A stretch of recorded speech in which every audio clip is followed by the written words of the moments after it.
All right. Good evening, everyone, and welcome to our joint work session with Council and Planning Commission. I'll call the meeting to order at 4 o'clock. Ms. Peters Garcia, can you take the roll, please? Yes, sir. Mayor Robert Oxmacher, Present. Councilmember Luke Wagner, Here. Councilmember Jeremy Holt, Here. Councilmember Bill Jenkins. We also have Phil,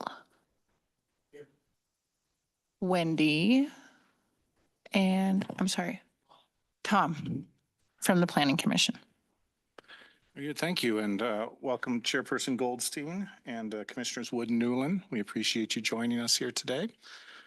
We have one business item, which is to discuss some potential land use code updates. And so with that, I will give the floor to Mr. Coble and town staff. Thank you, Mayor. For those of you who've been on for a bit and the new folks, typically we like to look at some land use code amendments about twice a year, see if we need to make any updates, if, through some development processes, we've seen some things that don't quite make sense. There's also some things that do come from the state legislature that we do need to kind of also modify our code based off of stuff that does come down from the state level, some things like that. A lot of this will actually be Chad presenting to you guys today. I actually want to give a lot of credit to Chad.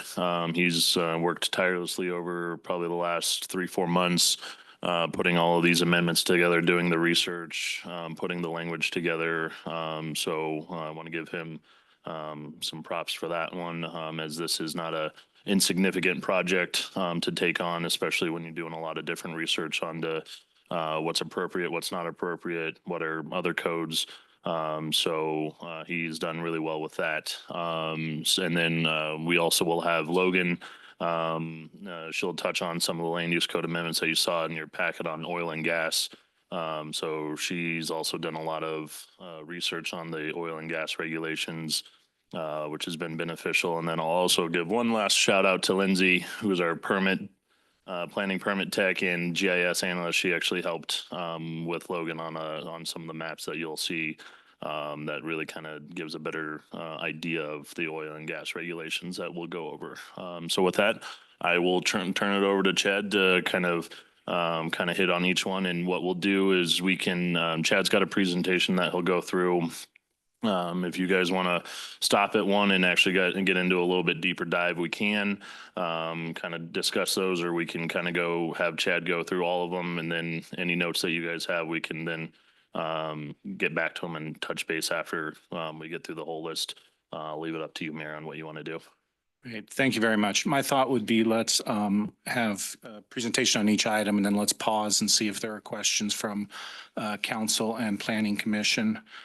Maybe before we jump in, just for orientation, would it be possible to just run us through what the process will be in terms of actually making any of these land use code amendments? Yeah, so we're going to have a work session today. Our intent is to use this week and next week to refine anything that comes out of our discussions, either modify language, remove some things, add some things, and then get it on for Planning Commission on the first week or the first meeting of May, which I think is the 6th.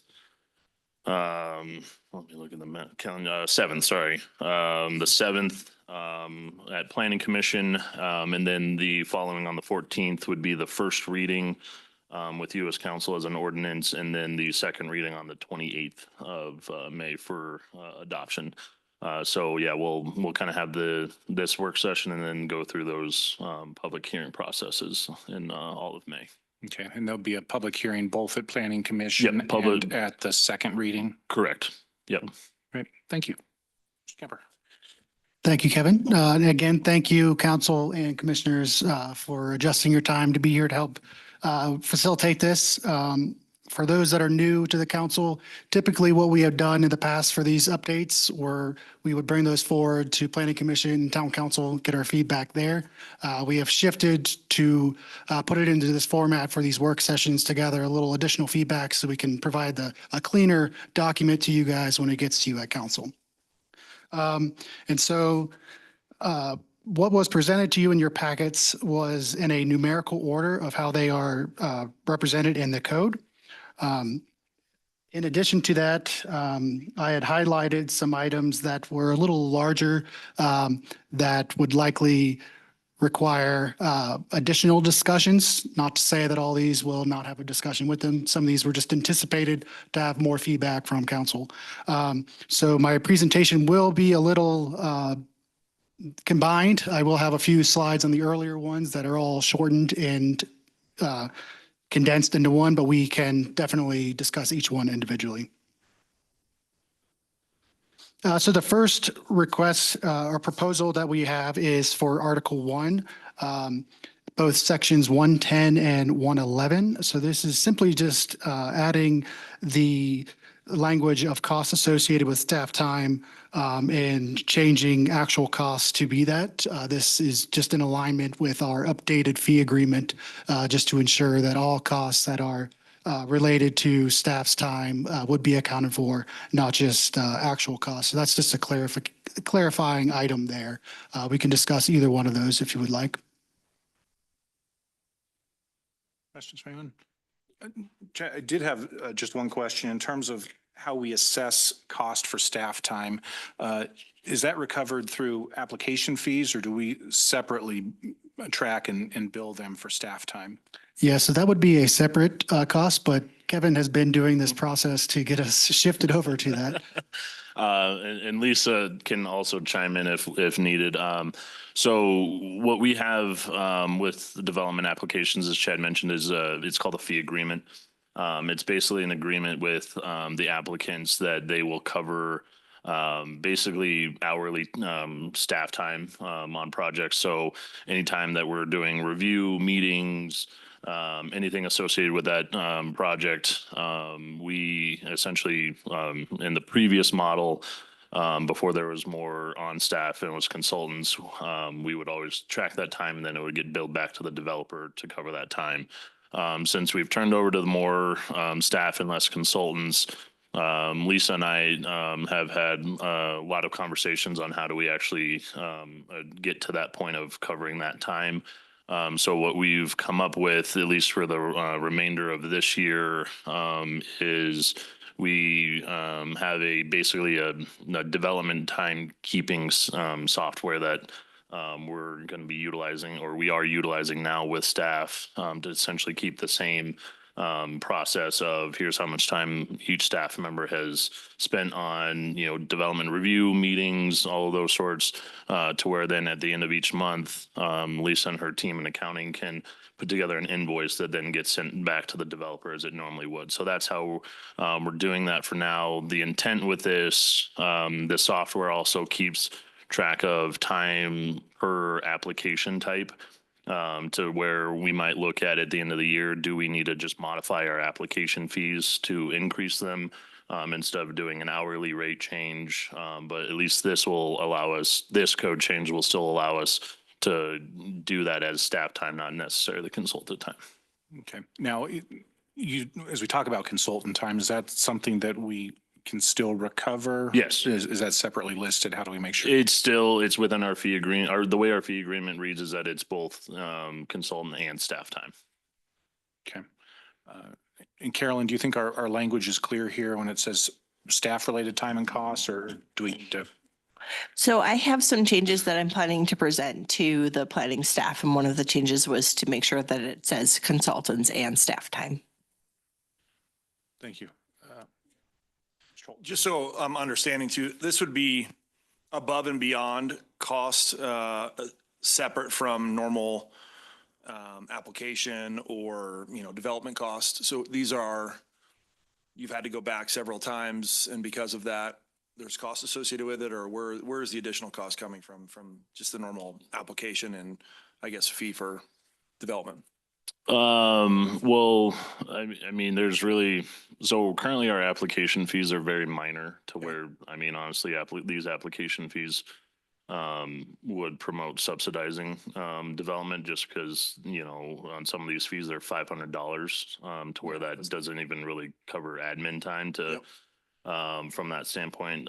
So all of these are essentially, covering anything associated with it, so if we've got to do one round of review, their costs are very minimal. But if we've got to do 5, 6, 7 rounds of review, that's where those additional costs, are essentially, on the developer. That's their burden to carry. Gotcha. And appropriate measures are put in place to reassure that there's no pushback that says, well, you're just trying to drive the cost back. That's why we're having 7, 8, 10 meetings. We always, almost all the developers have been through this process. We've had this fee agreement in place even before I started. So all of them have gone through 10 years worth of this fee agreement. And honestly, they look at it and know that if their application submittal documents are pretty buttoned up, their costs are less. So it's kind of a, double-edged sword for them, that they can either take their time and pay more costs, or they can spend a little bit more money on their consultants and spend less with the town. It's kind of what I thought the answer would be, but just making sure to get it out there Yep. because, I've heard that Timnath can be pretty hard when it comes to developing a property. It can be, but it honestly, it all depends on the developer. We don't want to get into a spot to where, because we've had some applications, where staff time can, reach up to tens of thousands of dollars, and we've only collected $500 from Yeah. them. Yeah. So that's been one of those things where, councils in the past decided to not subsidize development. And then applicants have to, bear that cost, and it's up to them on if they want to spend more on a consultant, have less cost with the town, or a cheaper consultant where they're spending more with the town. Makes total sense. Cool. Thank you. Councilman Wagner? I'm assuming costs mean cost plus benefits in this equation? Yep. Okay, thank you, Lisa. Any other questions or comments on Article 1? Okay, Mr. Kemper? All right. The next proposed amendment we have is for section 2935, which would be a new section for application submittals. We are proposing to add a procedure which would apply an expiration on development applications. We are proposing that expiration be 180 days.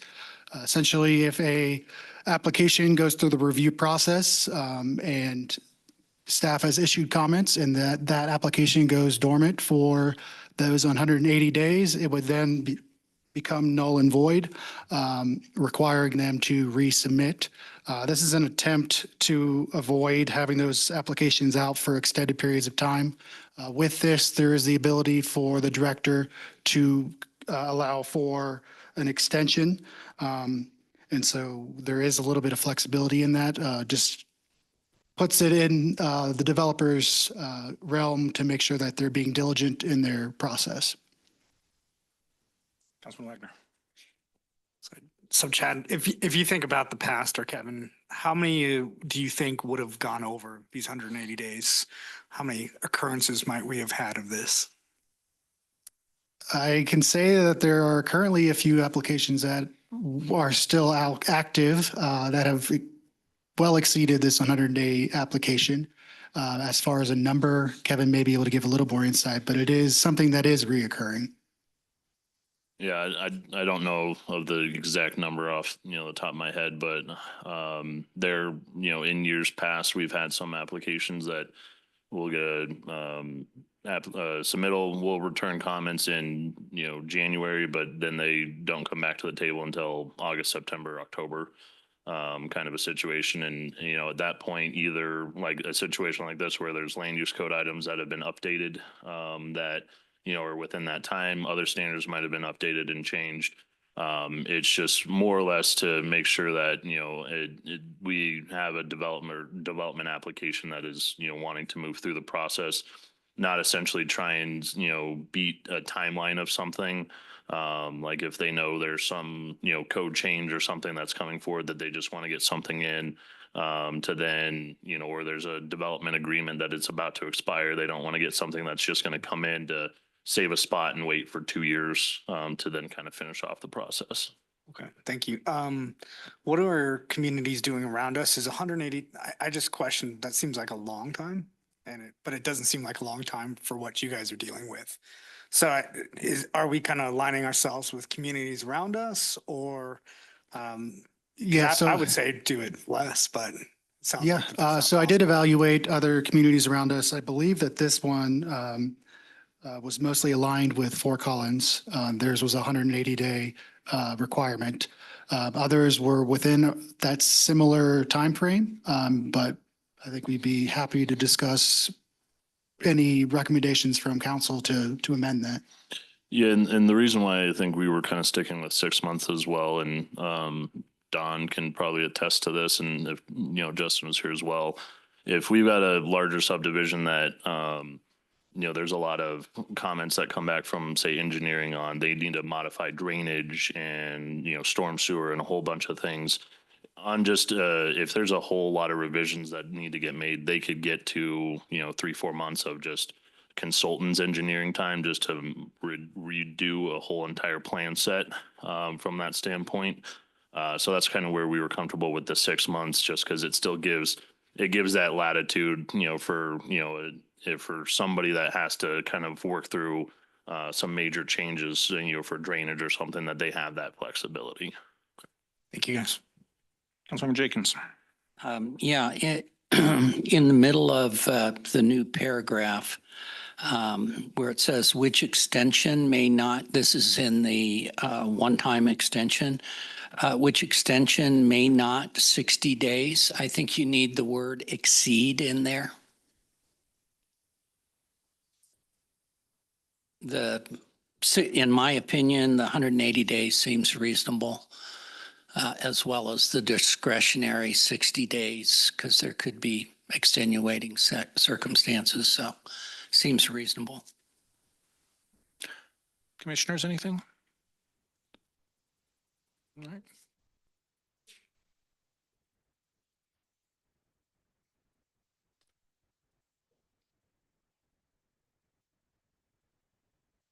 So we will have to do that internally. We do have a weekly meeting that briefs where development is at. We could probably add that to our schedule to have some sort of a documentation of when that submittal was submitted for us to have a better time frame of that. I think that may require a little bit of work within staff, but I think that's absolutely doable.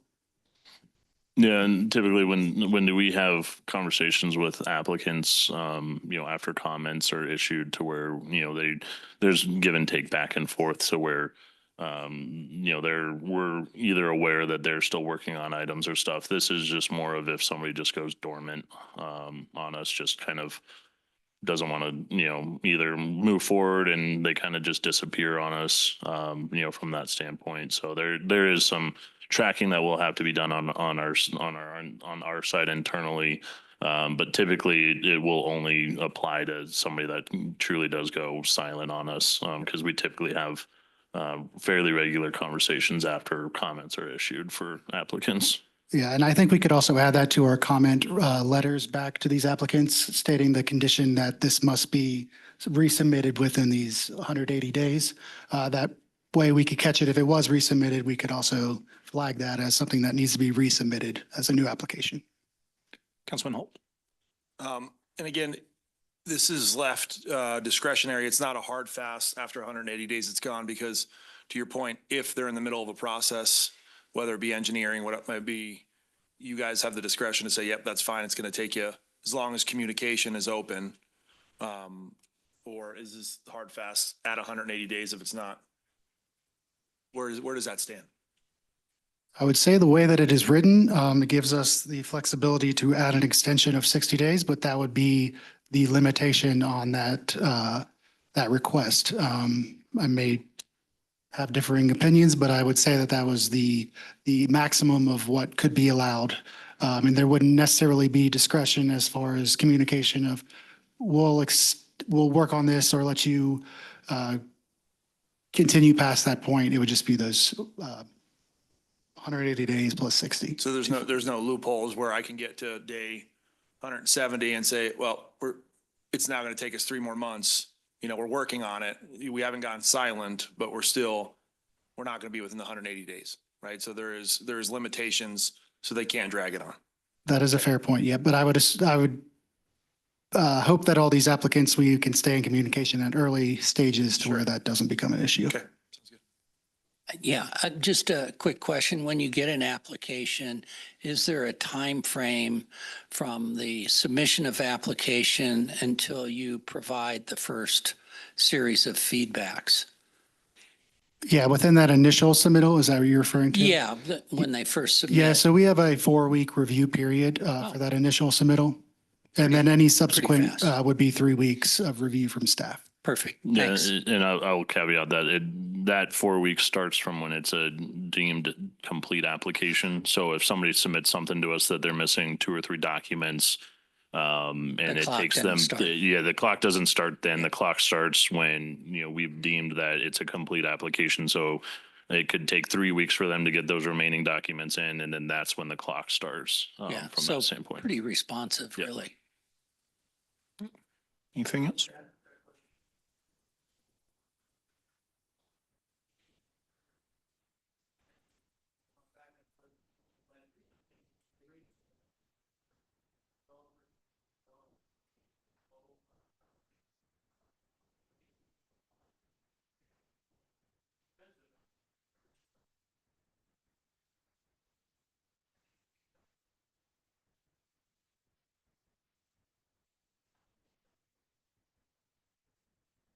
So this particular amendment was actually not provided to any of our applicants or development within town as of now. So we have not received any feedback pertaining to any sort of expiration date to that effect.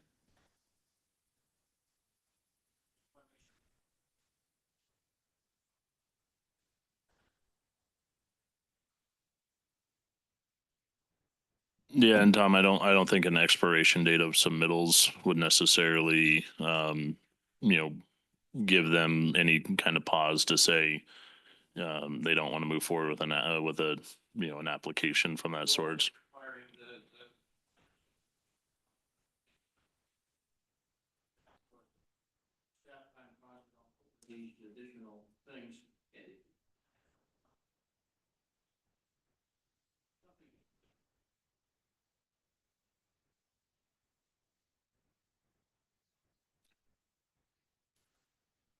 All right. Minor subdivisions. Thank you, Mayor. So this one is in addition of criteria to section 291011A2, which is the minor subdivisions for commercial and mixed-use developments. We are adding the condition or the criteria that these commercial and mixed-use properties must complete a major subdivision process before applying for minor subdivision. This is if it is a development that is a master plan and attempt to ensure that the full intent of the project is being vetted from the beginning rather than to circumvent it and have multiple minor subdivisions within a large property. Within that, we are also limiting the maximum number of applications for developments over 10 or more acres from 10 minor subdivision applications to 6. We just felt that that number was a little too high and felt that 6 was the appropriate number to subdivide that property further. Can you give us some examples of, in the last 2 years or so, some folks that have utilized the minor subdivision process and what that looked like? Yeah. Probably most notably was Ladera with Floor and Decor. So Ladera did their first annexation. Then they went in directly into a minor subdivision to create the lot for Floor and Decor. It never went through a major subdivision process, anything like that, just because our code at the time didn't have that requirement. Another one that you all recently kind of had, even though it was denial, was the Flockhart subdivision. That was just a straight minor subdivision for the lots, no major subdivision, anything like that. From the commercial standpoint, those are kind of the most 2 recent ones that would have used, kind of this older style of doing the minor subdivisions outside of a major subdivision process. Luckily, the rest of our commercial has actually gone through at some point a major subdivision process. So like Timnath Ranch, their commercial has been through, major subdivision process. Some of the Harmony Club stuff has done that. Riverbend's done that. To get to a point to where the minor subdivision then starts to work from that standpoint. So I'll just use this as, the example of what could happen moving forward. Is without this being in place, Ladera could actually on their second phase annexation of that 180 acres just go directly into minor subdivisions, which doesn't require sketch plan, which has the public hearings and neighborhood meetings, doesn't require preliminary plat, doesn't require final plat. Or, so they would just be able to go right into a minor subdivision, create, 6 lots here and there, continue to make 6 lots here and there, to then create their whole subdivision without actually going through more of a public process. So that's essentially kind of what we are gearing this towards, is to prohibit some of these larger scale commercial developments to go through platting and get things teed up for end users without actually going through you all and planning commission kind of a couple of times to make sure that vision and, what they're doing with that property. Yeah, I particularly like this change because it creates a mechanism whereby public input can't be avoided. So as you say, the neighborhood meetings, the public hearings, et cetera, I think it's an excellent update. Commissioners? Okay, thank you. Thank you, Mayor. The next one is to section 211-2, the certificate of zoning compliance required.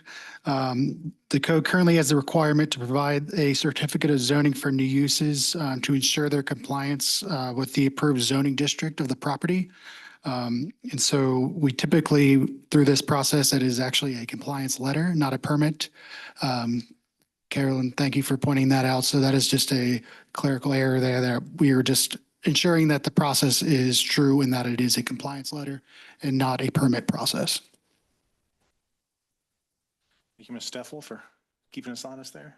Mr. Jenkins. Yeah, just a question. Would you want it to, in the proposed change, to actually say zoning compliance letter for clarity? As opposed to just a compliance letter? Yes, thank you. I will add that to that. Yeah. Anything else before we move on to Article 3? All right. So as you mentioned, Article 3, in Table 3.1 of the code is the standard of zoning districts. With this, it shows the zoning districts in the code, and then it also aligns that with the comprehensive plan designations in the comprehensive plan. Those were outdated, and so we are updating those to match the adopted 2020 version of that comprehensive plan. Just as an update, no changes to those designations, just the naming of them. Right, and I see that I know we discussed this later, but you added the transitional district as well. Yes, thank you for mentioning that. So that does tie into another one, but yes, that would, if both of those were to move forward, that would also be updated in that table. All right. Yeah. So I realize the intent here is to get the language correct, but am I, for example, in R3, which is mixed residential, in the previous table, it was medium density residential, but now in the new table, it's medium density residential and mixed use and high density residential. Are we adding something that wasn't there before? It should not be. So I can verify to ensure that all these are matching the land use, future land use designations are matching what is in the comprehensive plan. Okay, I believe I had done that, so it should be medium, high density residential and mixed use all within that, but I can verify that before bringing it forward. But there is no addition to this table. that's all I wanted to know. It's just Yeah. the clarifying language there. Okay, thank you. I've got a question there. Go ahead. Hey, Chad, on a couple pages down there, I was just kind of comparing this table to what you were hoping to do for mixed use building. On that table, there's an HC. Yes, Is that not included in our table up above here? it is not. So that is the Harmony Corridor Overlay District. So it is not technically a official zoning map designation, but it is an overlay on properties within town that does allow for different permissions. So that's why there's a separate table there. Thank you. Commissioners, anything? All right, thank you. Article 4. All right. So section 4.3.2 is labeled districts. So this is a change within that language where it says previously planned mixed-use district. And to align that with what is discussed or outlined in 3.5.14 of the code is actually termed a planned development overlay district. So just ensuring that that is matching up and that is the correct terminology within that section.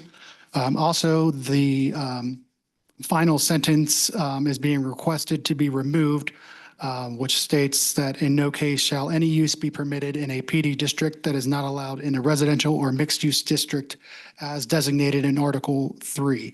That's actually contradicting what is in Section 3.2.2, which does state that uses can be allowed within districts that do not typically allow them based on a overlay district. So that is an allowance of an overlay district is to permit uses that are not necessarily permitted in the base zoning. So that is just a contradicting statement that we are just hoping to remove or clean up from the code.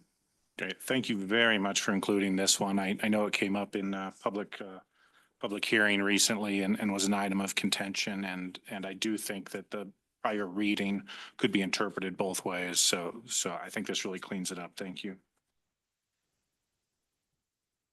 All right, onward.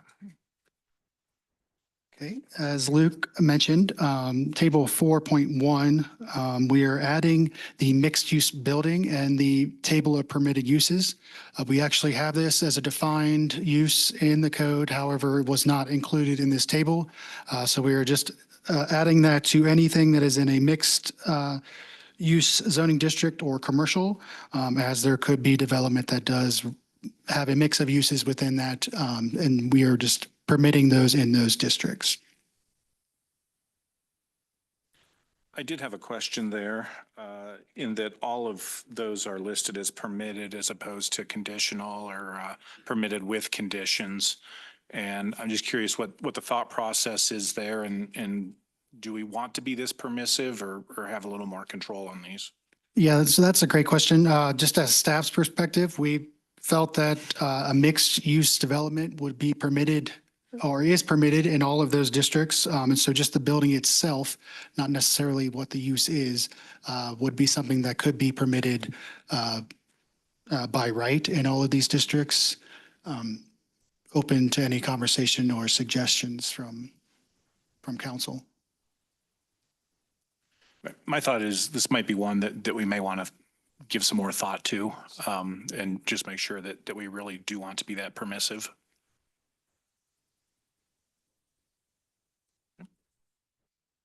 Yeah, we'll take note of that. And then if we have any conditions that we'd like to propose, we'll include that in the following documents.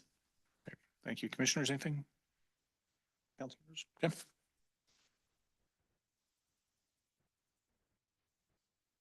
Also within table 4.1 are three uses, three similar uses from staff's perspective that had varying permissions within the industrial zoning district.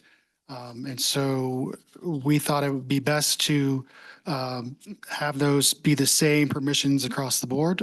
Those uses being equipment, truck, and trailer rental establishments with outdoor storage, motor vehicle, recreational vehicle, boat and truck storage. And then outside storage was what we were kind of basing that off of. So we have proposed that all three, or proposed changing the motor vehicle and equipment storage to be conditional. Therefore, it would need to come before council before any site plan were approved to ensure any adverse impacts were mitigated during that. Chad, I should have asked this question before. So the original for mixed use building, that's the type of building. And we're actually talking about uses here. Is that correct in the next table? Correct. Okay. Thank you. Thank you for the clarification. I personally, just the point I was making, do appreciate actually the retaining a little bit of oversight here. So I think these changes make sense. Yes. Okay.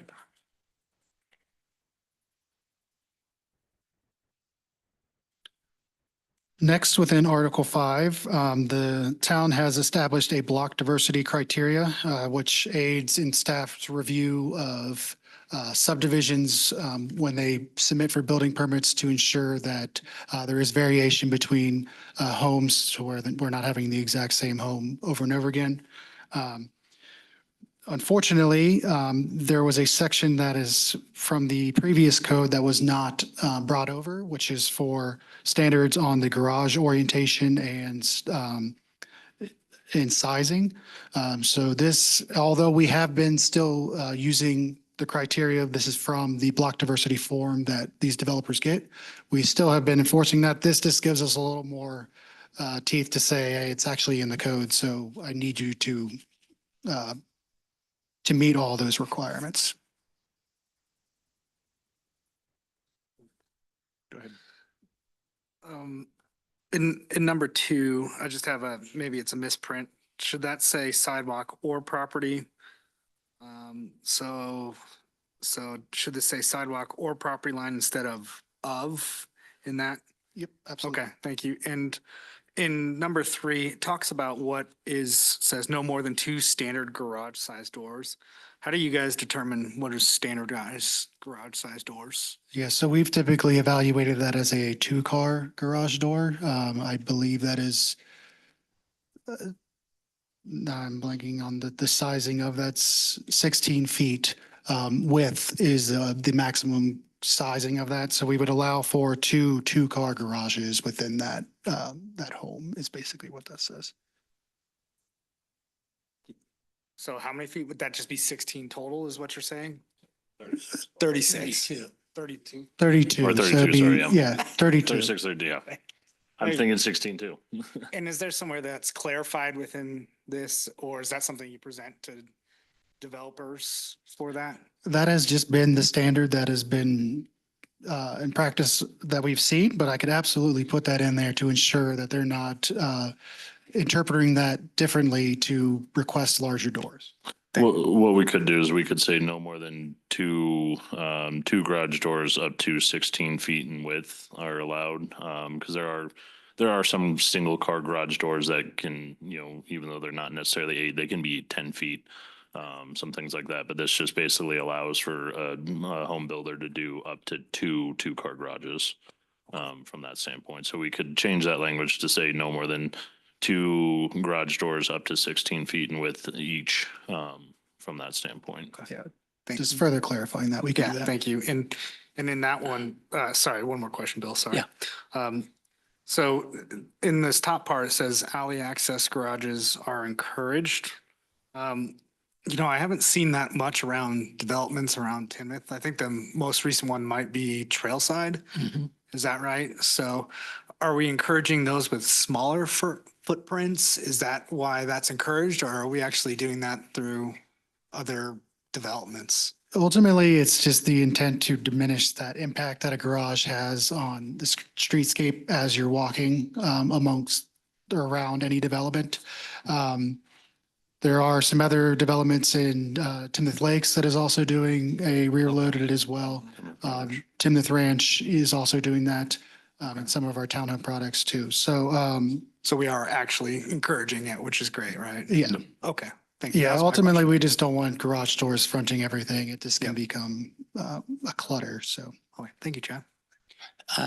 Question about, since you're regulating the number and the size of garage doors in terms of width, is there anything about garage door heights anywhere in the code?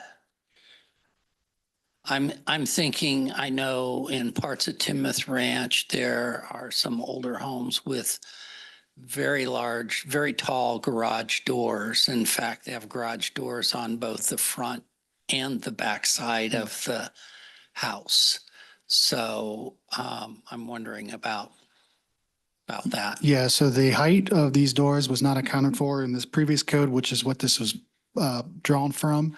And then there is nothing else in our code that does have that requirement or standard. So we can look into that. I'm not sure what, I mean, it's Height we'd mostly be looking been, for? I would think for RV storage It inside. is, and I don't think we wanted to place a height restriction on that bill just because our municipal code for RV and boat storage says you have to either store it like in a garage or Right. have to be screened in your backyard. So if there's a way that somebody can tack on a just a little bit larger garage just to be able to store their, RV or boat or something. That way, they're in compliance with our municipal code from storing that.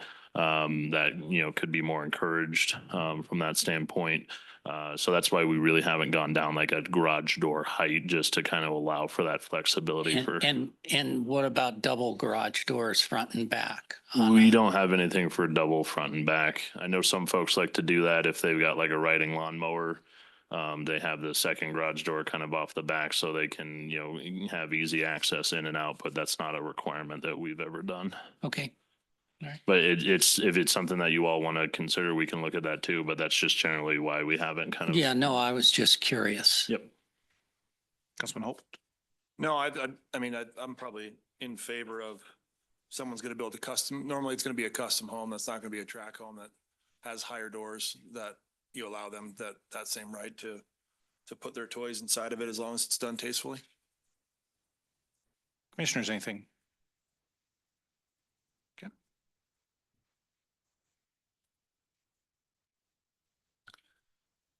the next standard is in table 5.4, which is plant standards, installation and maintenance. This was initially sparked due to limited supply of what is deemed as large trees within the region.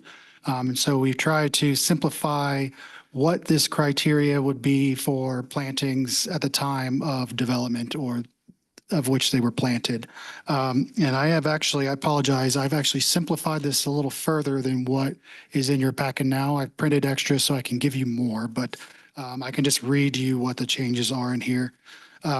So what we have proposed is that at initial planting, large deciduous and shade trees, we've combined the two, where its mature canopy diameter is greater than 30 feet wide, shall be a minimum of 2 inches in caliber.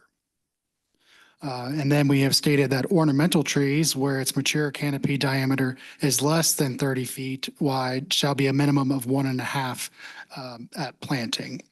And then I've struck small and ornamental trees. We've just kind of combined those two. And then we've left the evergreen requirement of 6 feet at planting to remain the same. And again, thank you. I think this is the right way to do it through the land use code update as opposed to amending PD overlays and stuff like that. So thank you for going about it this way. Do you see this changing? Is it going to be obviously trees don't just rapidly grow, right? So do you have the ability, I guess we can come back to this. I like having well more established trees than just tiny little twigs that take a bazillion years, especially in a nice neighborhood. So what is the length or how often is this going to get reviewed in order to potentially change it back to that 2 or 2.5? Yeah, so any of our plant standards are kind of an evolving standard that we'll have to keep an eye on for sure.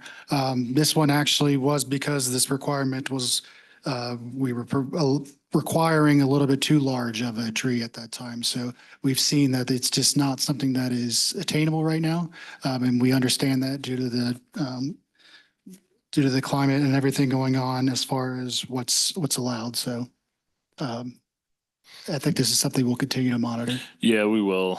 Just over the years, a lot of the nurseries around the state, I mean, not just northern Colorado, but around the state have seen a lot of dwindling numbers in more mature trees with a higher caliper size to go out and plant. There's been a lot of demand for those. So they're just not able to keep up with trying to grow some trees for an extra season or two just to get them in a larger size. So that's where this unfortunately has kind of come to from that standpoint.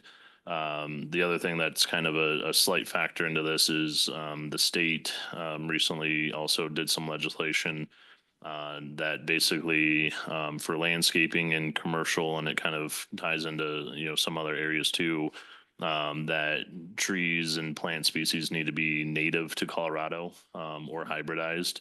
That's a requirement kind of now by the state for some of those. So it's going to change a lot of what tree species are available, especially from that standpoint. That'll kickstart in 2026.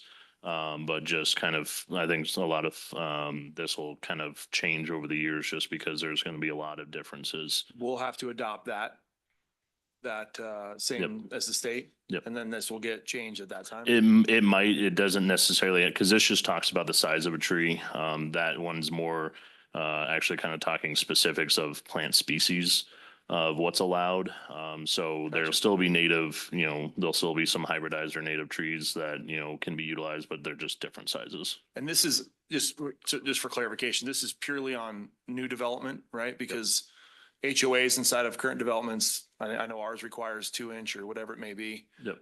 That doesn't affect, well, once it's done and established, HOA takes over, then it's their laws and not this, correct?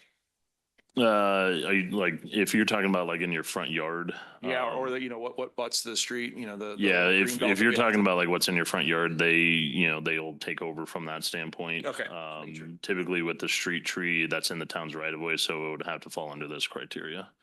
Okay, so then is it, we communicate this information to the HOAs and the HOAs then push that forward? Yeah, we can communicate this to them. Okay. Yeah, they can be more restrictive if they want. They just can't be less restrictive than us. So let me understand, you got rid of the 2.5 inch for large, and large is now 2-inch. Is that correct? And then small and medium are the same size at 1.5 inch? That is correct. Why bother having a small and a medium if they're exactly? So that's why I removed the term small and medium. We just have that as an ornamental tree based on the canopy size. So it encompasses both of those tree types. Okay. I And- apologize. This is different than what you have, so I can provide you the further update. Yeah, and what it said before was 3 to 3.5 for the large, and now we're down 1.5 inches as opposed to 1 inch, which is, I don't know, I've watched over about 7 years, the trees planted by the HOA get replaced almost every year because they're so small that their survivability in the winter is pretty hard. And so I wonder what the impact of going to these smaller trees are going to be in terms of survivability, especially when they're planted in oftentimes they're planted without irrigation, without direct irrigation on the tree. Yeah, and that, you know, Bill, kind of goes back to the supply issue. You know, we've actually had at times some developers reach out to say they'd have to go to a different state to get that size of a tree, just because, and at that point, that's really cost prohibitive. So we'd either be requiring a developer to spend a lot more just to truck in some trees from a different state that meet these criteria, or it's kind of roll the dice to see if a tree, it'll also really depend on what time of the season they plant it. And then, yeah, if they do have any type of irrigation to it, with a lot of our other standards that we've done in the code previously about, you know, drip versus spray head irrigation, Hopefully that'll change a lot of the new stuff going forward. Just on the old stuff, I mean, obviously if a metro district or somebody wants to get a 3.5 inch caliper tree, we're not going to prohibit them from doing that. Right. It's just, yeah, with that supply issue, it's going to be tough, I think, to find some of these larger trees in the quantity that they need. So is there any warranty that a developer gives on the trees when they plant them? Or does it get turned over to the Metro District to replace them and, you know, our landscaping fees have gone up for Metro districts. So at the early stages of the development, when landscaping is installed, that's the warranty between the landscape installer and the developers between them. If it's 1 year, if it's 2 years. Typically, a lot of them are 1 year, but some are 2 years. What we have as the town is we have a 2-year warranty, essentially. Actually, we require that landscaping be installed within a year of acceptance of the subdivision. And then we actually, within our warranty period, we make sure we do a re-inspection to make sure trees are either Excellent. alive or dead. And before we give any developer a final acceptance, that they are good and clean, that they've met their responsibilities, they'll either have to replace landscaping, trees, anything like that. And then that's between them and their landscape installer on warranty, or they've just got to pony up the extra dollars to get something replaced. Yeah, that's great. That definitely helps. Chairman Goldstein.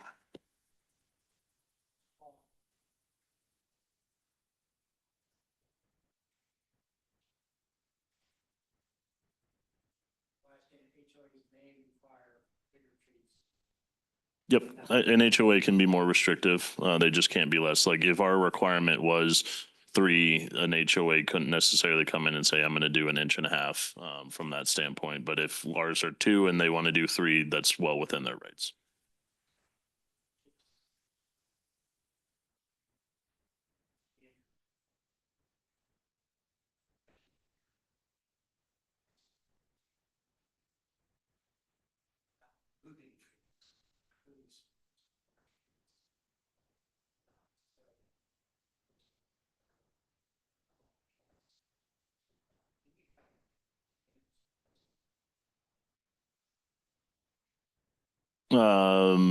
Typically when it comes to a development, if there are trees that'll be within, potentially future open space, we will recommend and encourage those trees to stay on. But there are a lot of times where there's trees that'll be in the middle of what will be a road or a lot. Some situations like that to where the unfortunate situations that those trees will be removed. But at every preliminary plat on a subdivision that we have the developer, they basically go out, do an existing conditions to where they show every tree that, and anything that's on a site. And then through that preliminary plat process, they'll also show what trees are to stay and what ones are to remain. And that's where we'll catch a lot of those of seeing if they're going to try and remove a lot of trees and, some open space that could be retained and, some things like that.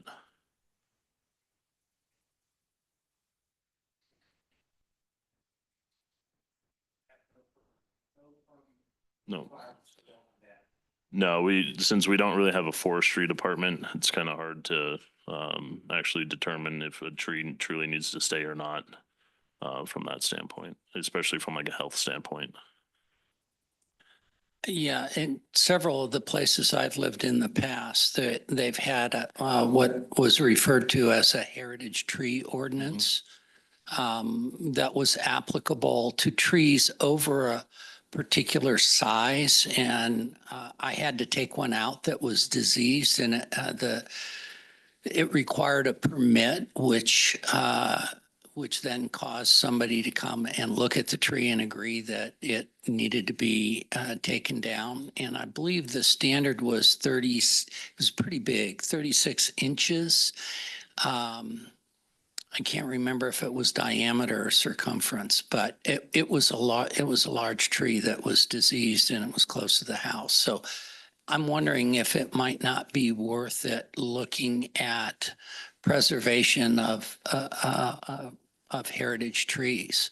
We can look at that, yeah. Okay.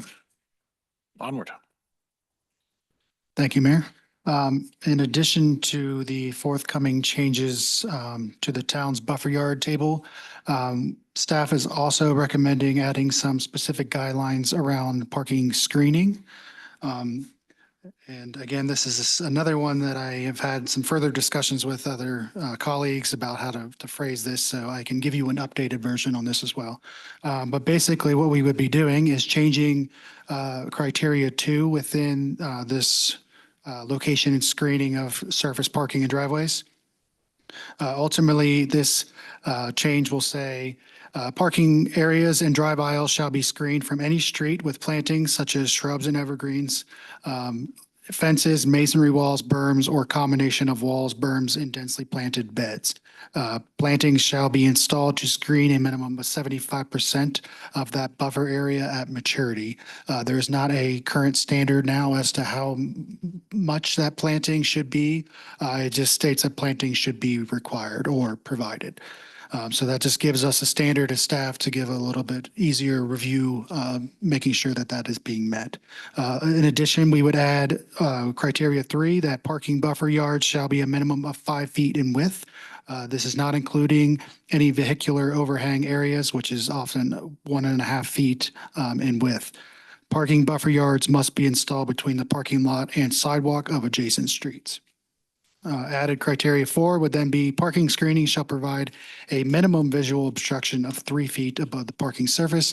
So ensuring that these plantings are established at a height that can in fact screen headlights and other things for the purpose of this planting within a parking area. Is this reserved to a specific area? Is this a Harmony Corridor thing, or is this anywhere in Timnath? So I'm actually going to touch on, this is going to also be expanded on in the Harmony Corridor as well.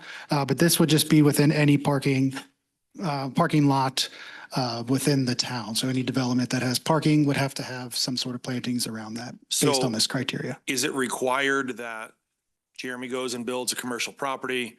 I've got to build a buffer 5 feet before to the sidewalk. And in that 5 feet, I have to build a 3-foot blocking of sorts, whether it be plants, trees. Is there a requirement of what that needs to be? Because I mean, can I just put up a cinder block wall? Can it be all bushes?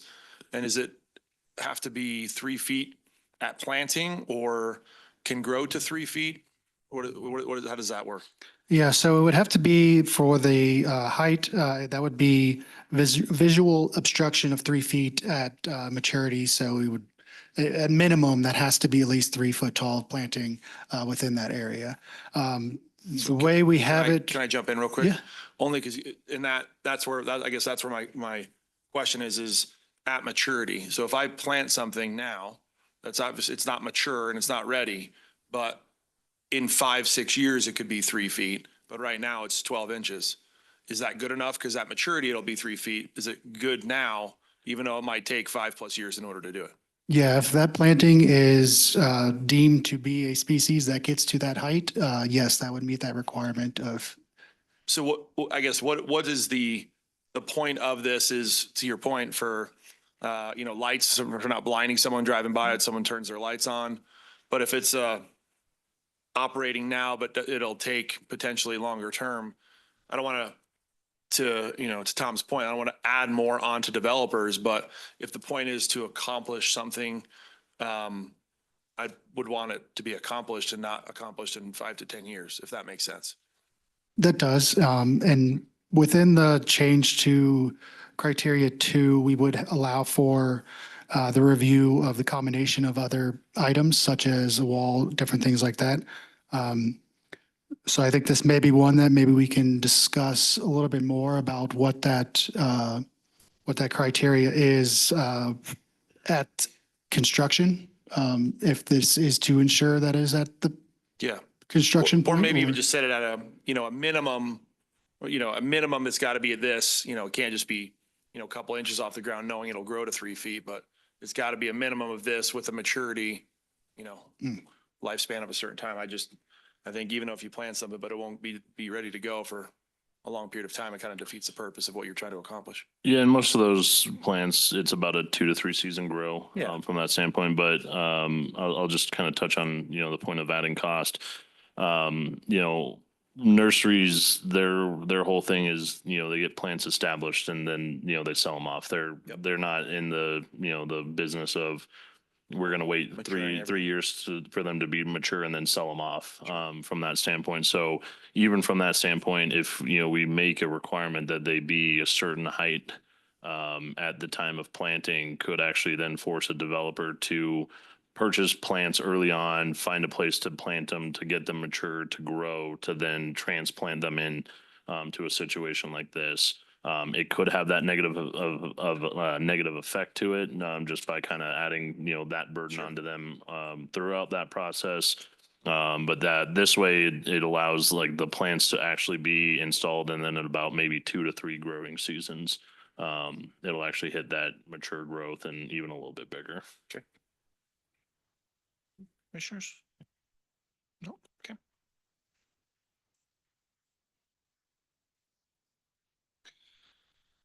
The next amendment to Article 5 would be in Section 581 of tree lawns. This is ultimately adding some clarifying language to the street tree requirement in residential developments to add that the language of, or at least one street tree adjacent to each lot in residential development, whichever is greater. So currently, we just have it as one for every 40 linear feet, which in review can be met. However, not always the implementation of these trees is providing a tree for every residential lot. So this is just adding some language that wherever we get into these situations where maybe the lots sizes are different, that we can ensure that there is at least one tree within every lot is the intent here.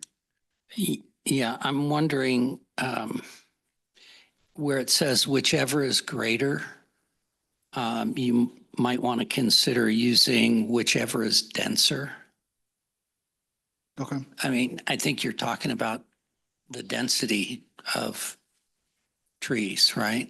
Yeah, so in that situation, that would be for a larger lot that is maybe meeting that one per, but we ultimately need them to still meet that one per every 40 linear feet. So we just Yeah. want to ensure that that is also being met. Yeah, if the greater requirement is the 1 per 40, they'll have to meet the 1 per 40.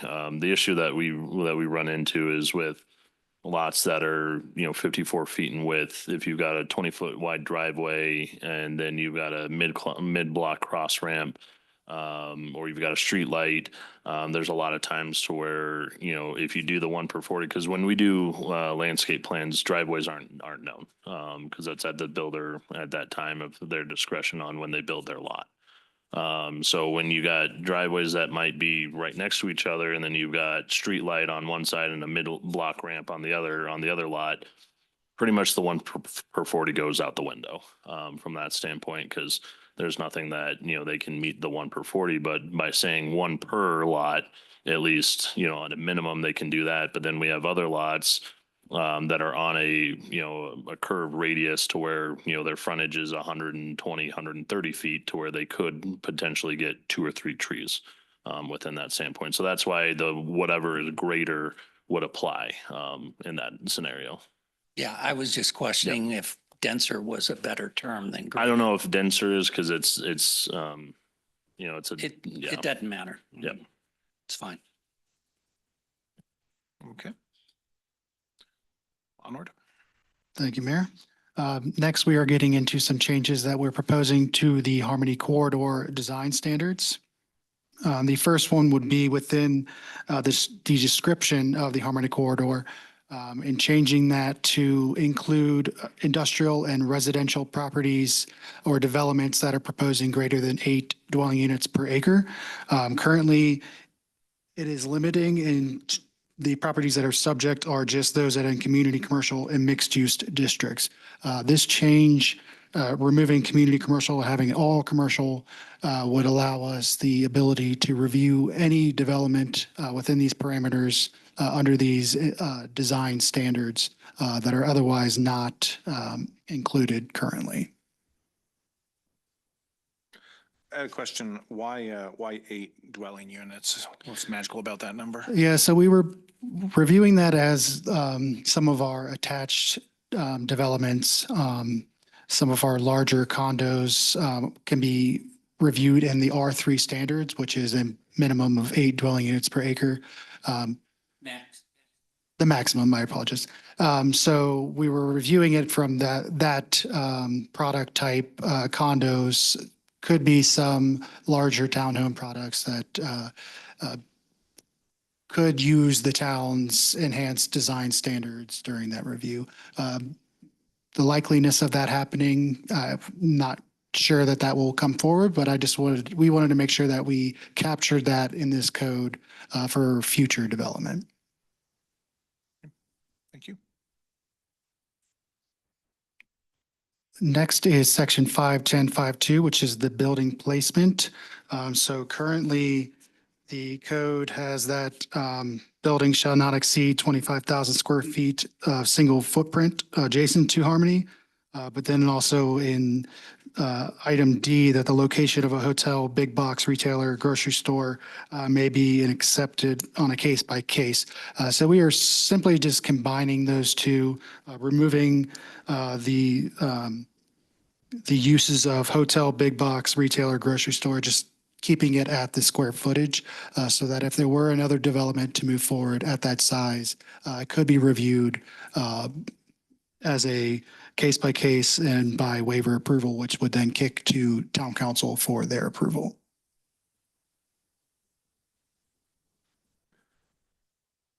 I guess my only comment there is, and this is why we have a Harmony design standard, right? Which is, that is a limited and very valuable town resource. And I think that putting things like a hotel or a big box on Harmony, is something that would really, I don't know, I don't want to speak for all of council, but I think that would really be a tough sell. And so to the extent that, this is talking about maybe accepted on a case by case basis and there's a waiver process, I don't know if we can communicate that that is not an easy waiver to achieve. Does that make sense? Yeah. I don't know if council concurs, but. Yeah, I agree 100%. Part of me even says this is only limiting that case by case to a single story. 25,000 square feet is a huge facility. So is it only that way on a single story? I mean, if it's a 27,000 square foot 2-story, is there no difference there, or just on a single story? Yeah, so the way it was written and the way we would continue with that would be just on that single story.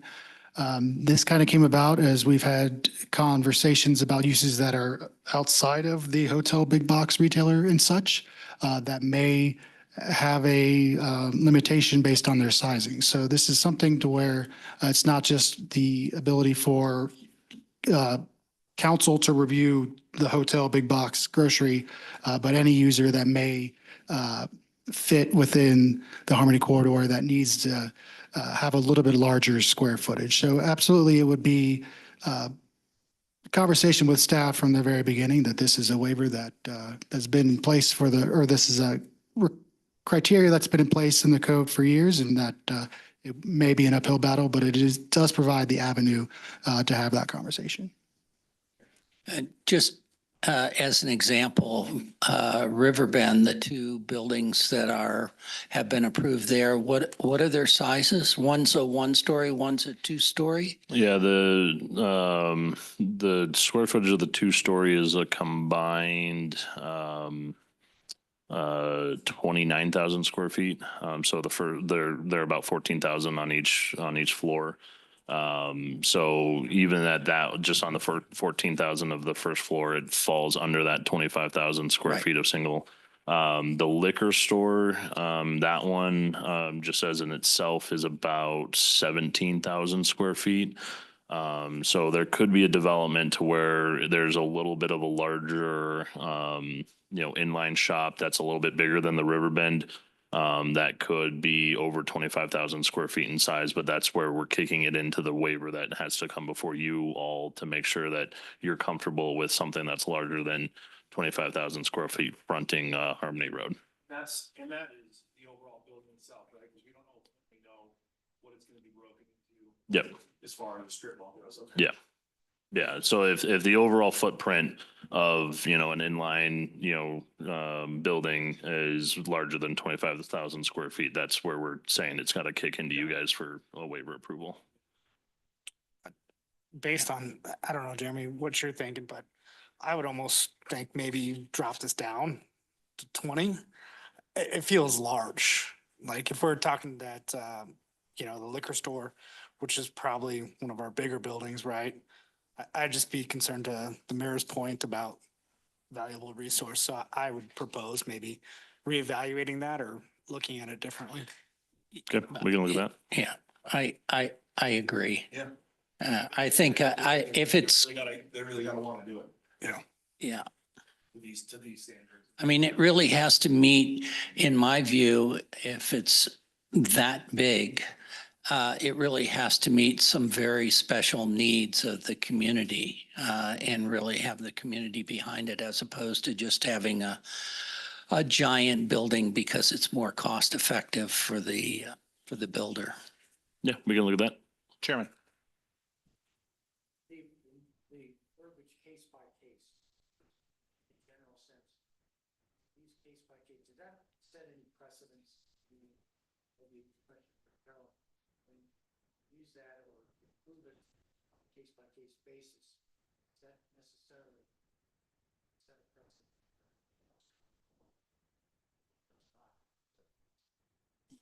It might. So there's a whole process for waivers that are set forth in section 2.9.15.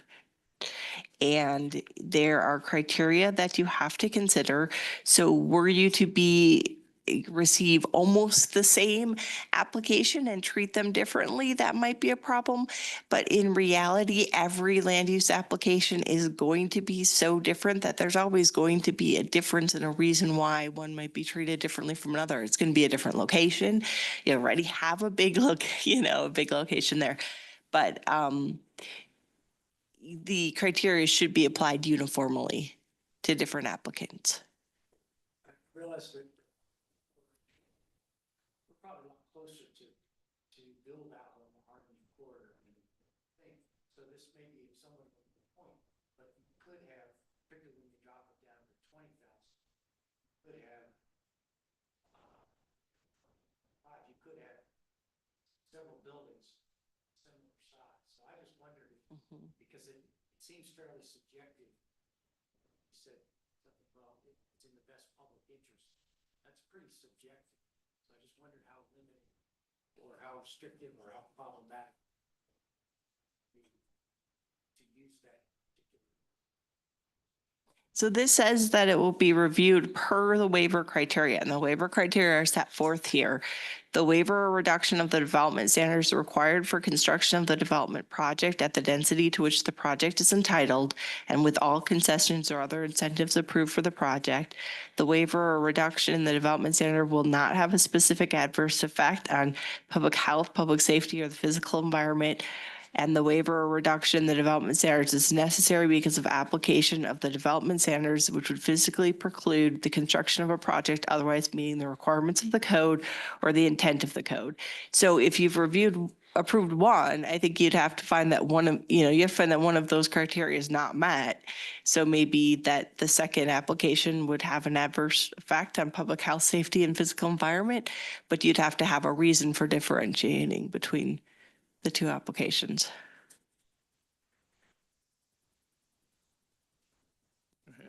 Yeah. Without going down a severe rabbit hole, can that be at discretion of, needed amenities for our residents, right? I mean, it's, the difference between a 20,000 or 25,000 square foot grocery store, which serves the needs, versus a building that has a a nail salon, a tanning salon, a massage parlor, and 4 other things that we probably don't necessarily desire as much as needing groceries, even though they're the same permit style. That would then fall under the land use table of what's permitted and versus what's not permitted.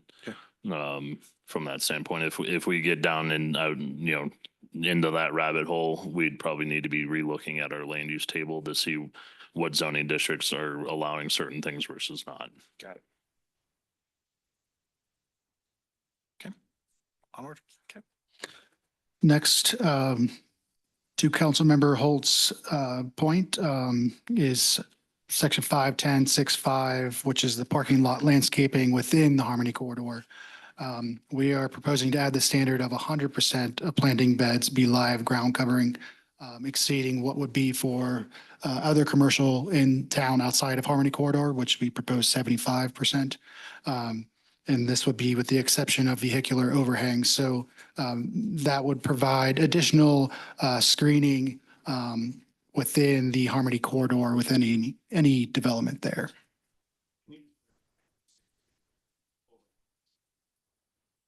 Yeah, so that is space, I think it's like a 1.5 foot space that allows for cars, larger cars typically, to overhang into those areas so that they're not impeding traffic, things like that.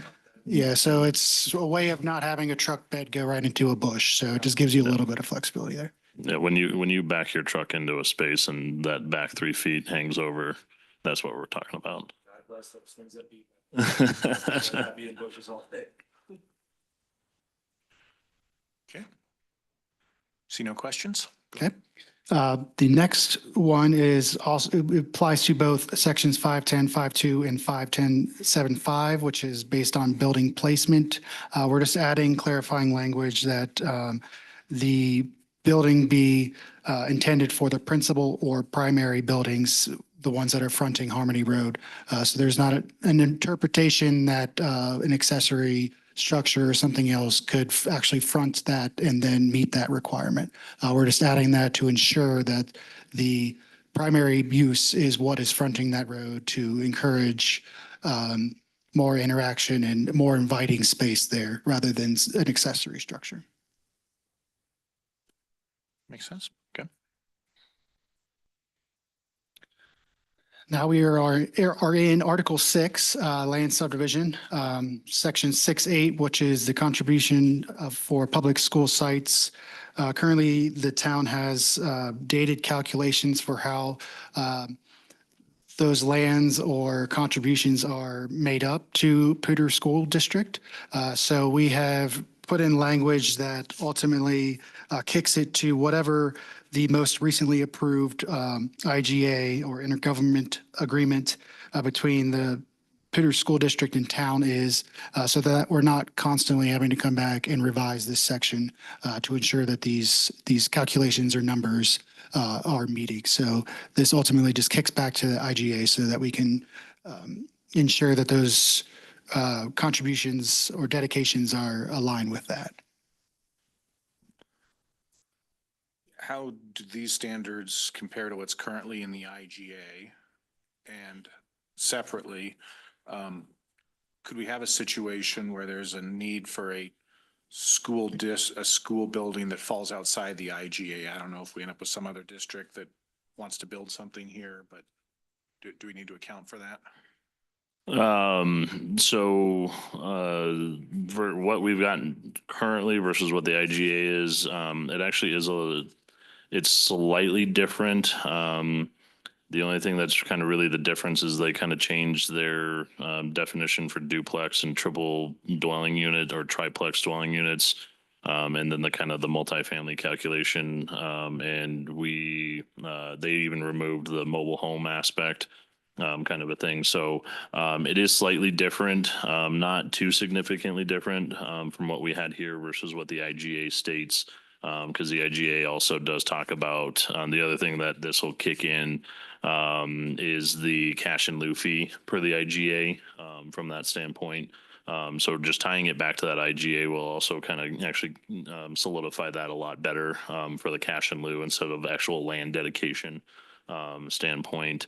Right now, we're primarily in the Poudre School District. If and when anything in Weld County does develop, we'd be in the Weld RE from that standpoint, which we'd have to bring that into play. But we've got no development for Weld County to kick that in.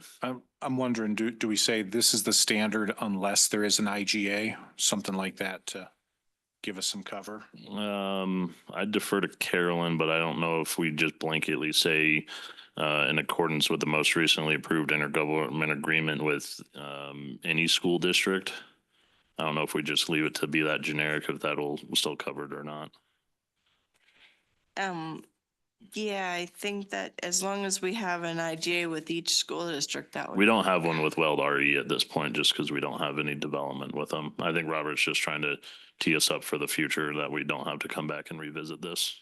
We'd have to look, we can get back to you on that one. We'd have to look at what their current dedication requirements are, because I don't want to just as a default leave in what we have if their current dedication requirements are different. So we'd have to look at what those requirements are. And then I might suggest as we prepare this for public hearing to include in the packet the current IGA standards, just so that folks can get an idea of what we are or aren't giving up by making this change. Yep, we can do that.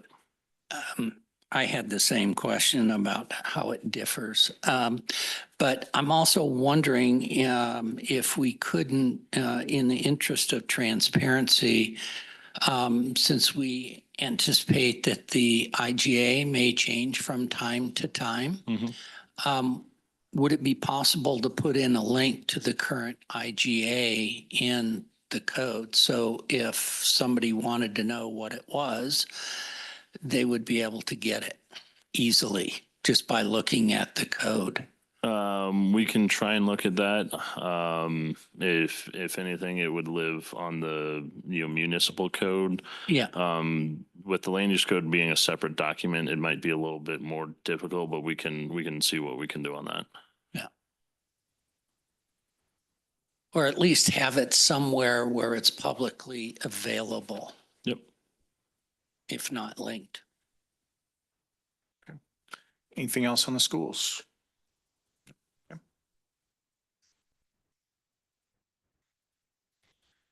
Next, we have proposed some additional prohibited signs within town, including inflatable signs or balloons, or even signs that are designed to appear as inflatable.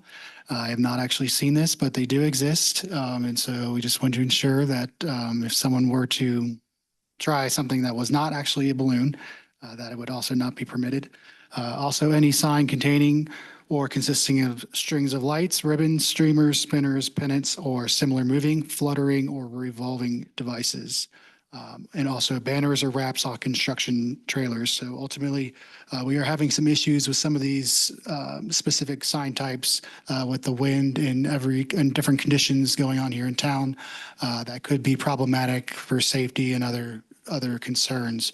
So we're just trying to limit that from a safety perspective, but also just to ensure that we're not having clutter of balloons within the town. Go ahead, Bill.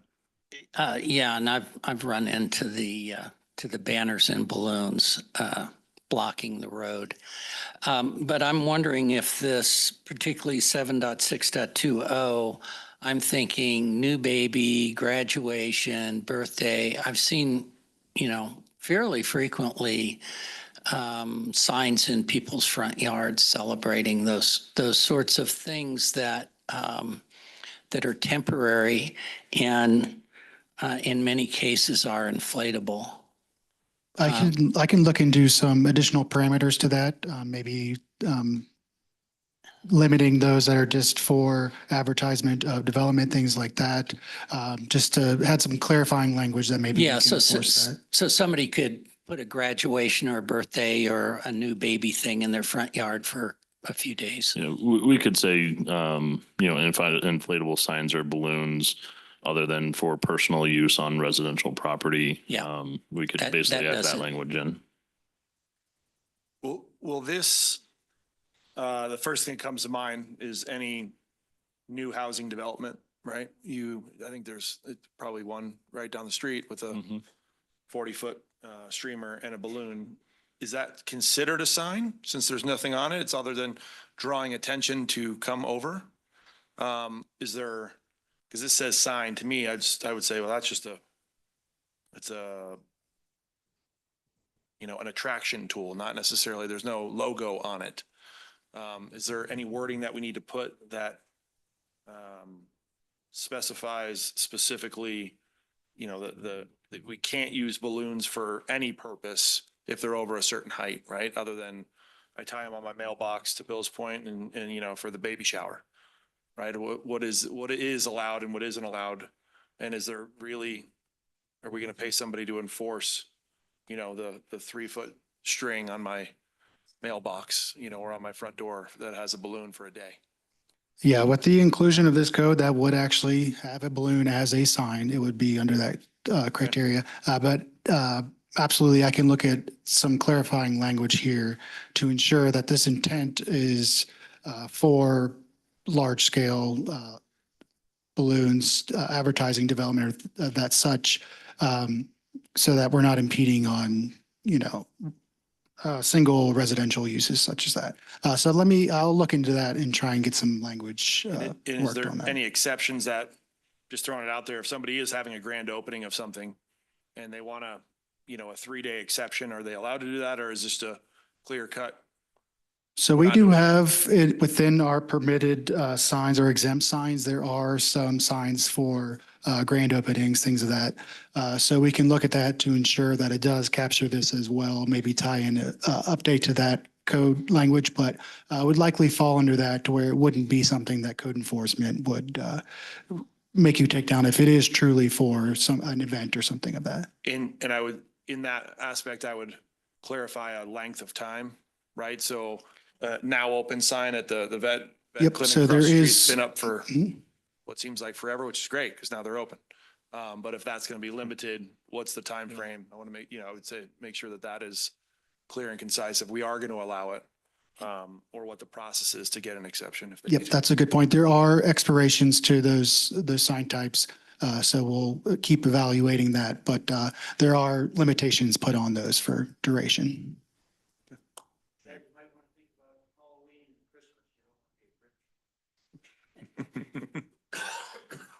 Sorry. When the lights go In- in February. Oh, Go ahead, Councilman Wagner. So if we prohibit things like this, the other thing that I've seen is like where people do the lights. They do giant lights at night and they do that instead. So I'm just seeing how people might get around this. So I don't know if there's flexibility for you guys to enforce this in different ways. Maybe it's not signs, maybe it's advertising or going more towards that. But I just thought no matter what we put out here, someone's going to find something to work around it.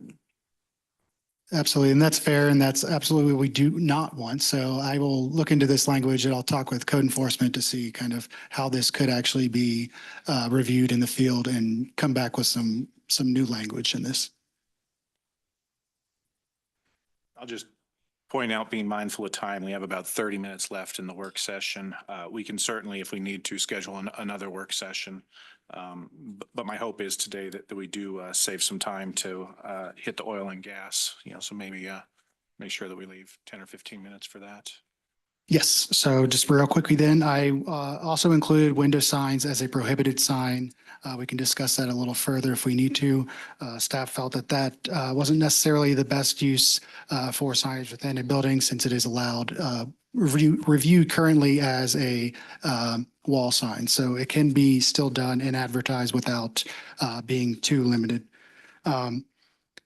The Article 10 proposal is clearly just to change a conflict from what is actually in the state statute for annexations. It says in our code that the petition must be signed by 100% of the private property owner. Actually, it states more than 50% of the landowners who own more than 50%. That is the language within the state statute. So we're just making sure that we're aligning with that. Okay, and that's something that kind of came up recently. Is that what brought that to our attention? Yes. Councilmember Hall, I'm sorry, did you have a question? Sorry. And then we can discuss this a little further as well, but there was recently a House bill passed on what a local government can prohibit as far as what a family is within a town. And so basically, we are going to remove anything that says that they need to be a related person by blood or marriage or different ways. And it's basically going to kick it back to the safety standards from the IBC, the building code, fire regulations, and Department of Health. So these things can still be controlled and reviewed. It just wouldn't be the definition of that they needed to be related by blood, which was a House bill that passed. Questions on that? And my only question is, family, you're kind of redefining family. Is family the right term? Is that what was used in the state statute? So that is what we have from our definition for occupancy limits. And so they have also used that similar term, using it as a family is what those occupancy limits are based on. So that is why we At have the that state change. level. Yeah. Okay. I actually do appreciate Bill's point there. I think that's a legitimate one. If, you know, we might want to look at different terms that tend to. Yeah, the state pretty much only goes after, it calls it as occupancy limits. In our Right. code, we've basically, with our uses being single family and what a family is, that's where we've just kind of defaulted to what a family constitutes. From that standpoint, it's basically the occupancy limits is what we're really defining with That's that. what it's really about. Yep. Yeah. We would then propose a definition for window sign since it is not currently in our code, just so that we have that for review.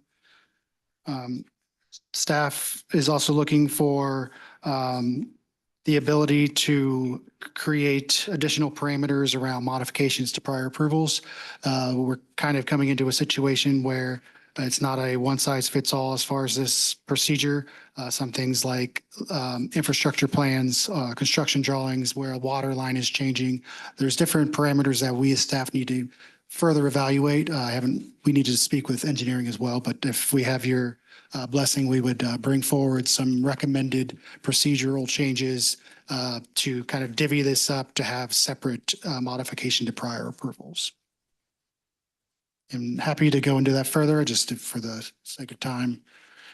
Yeah, I guess I don't know if I fully appreciate the problem that we're solving and what the solution is.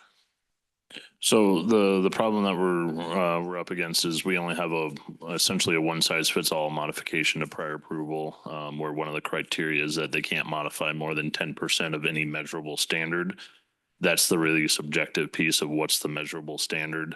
I mean, we've had a subdivision where it's been all approved and then they come back because they're going to do a different water line to each house stub. To do split instead of individual lines from a main water main line.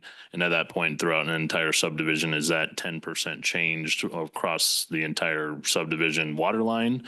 How does that play? And it also doesn't really affect anything with the actual subdivision. It's just a different utility line stub that they're doing. So what we're trying to do is we're trying to kind of separate out on what types of modifications that we typically get, either, you know, with construction drawings to where it's something like a water line or, you know, a slight grading change to a detention pond has to occur after the fact. Landscaping where they need to just modify a park slightly, just, you know, based off of a difference of a playground type or, you know, some, you know, other material that they're able to get or not get. And then the new is more of a infrastructure only, to where, you know, we've had an instance where developers wanted to put in a gallery well early on, but we've never really had a process for just infrastructure only to be constructed. That doesn't have to necessarily go through a platting process, but all of those right now currently fit within the one size fits all of our modification, and not all of them fall under that criteria to be done. So that's where we're just going to kind of separate them out and have different criteria for each. Okay, understand the need. Thank you.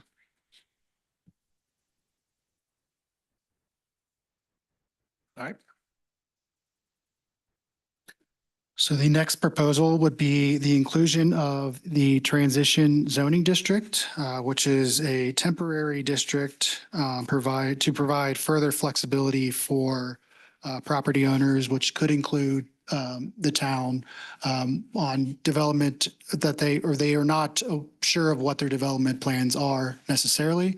So if this were to come through as an annexation, they could get them through the process as a transition zone rather than to have to zone into something that may have multiple zoning designations to give flexibility. It does limit what their uses are to what is existing on the property and then falls within the town's nonconformity. So development would not be able to happen on this property within the nonconformity section of the code. So it does prohibit that or preclude that. Just gives an opportunity to have this ability. Also, if a property owner is looking to do a comp plan change, they can still bring it forward to the town for annexation. And if they want to see what their options are as far as changing that, they can take that risk. And then if they have to rezone to what was permitted within that area, they would have to do so. So just adds a little bit of a nuance there for how to further your property. Yeah, I'm still trying to appreciate the circumstances where this makes sense. Certainly, when the town annexes property, but there's not a good plan for the property, the town encumbers some responsibilities, provide police service and whatnot. So what would be our motivation for wanting to annex stuff that really doesn't have a good plan? So a perfect example would be years ago, the city of Thornton, they annexed their properties up along Colorado Boulevard. They originally got annexed as ag zoning just because that was the only kind of lowest intense use zoning that we had. So that would still give them some other development opportunities under ag, even though Thornton has sat on those properties for decades without any development plans. They just wanted to have the properties annexed. At that point. So we could have done those as a transition zoning just because then it sits in its current state. Nothing's different. The other applicability of it could be with enclaves. We could have a property be enclaved. And then when, if a property owner wants to come forward then with a development, they could then do a rezoning to whatever they want to do for, their development of their property. But at that point, they'd be at least annexed and zoned something. We would at that point we wouldn't designate something for them from that standpoint. Or as Chad mentioned, if we've got a property that's not necessarily an enclave but an infill, but they're trying to kind of work through either a comp plan amendment or they're trying to work through what their overall development plans will be, they could still annex, get it in this transition zoning. And then if they know that they're able to work with a water district, sewer district to get a certain number of units, they could then rezone it. But at that point, they're at least annexed and they're able to kind of move through the process. This isn't something that we're sold on with this. This model actually does come from Fort Collins. Fort Collins still actually has a couple of properties listed as transition zoning at Prospect and I-25. Hughes Stadium was actually put in their transition zoning just because that was one that they didn't know what they were going to do with yet. So there are some, applicability of this. It's just we were, throwing it in as an option. If you all aren't comfortable with it, we can remove it. It was just to kind of add in some flexibility on some of these unknowns that we move forward with. Yeah, I'd probably like to hear in the future just some more specifics, like the use case of how this makes sense and specifically how it benefits the town. Okay. Yeah, we could pull it and then kind of do a little bit more on it. Okay. Anything else on this topic?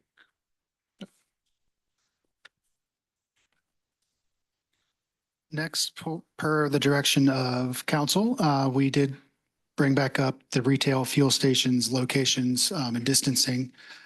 Currently, it states that in the Harmony Corridor, the property line bounding a property or proposed retail fuel station be located at least a quarter mile from another use.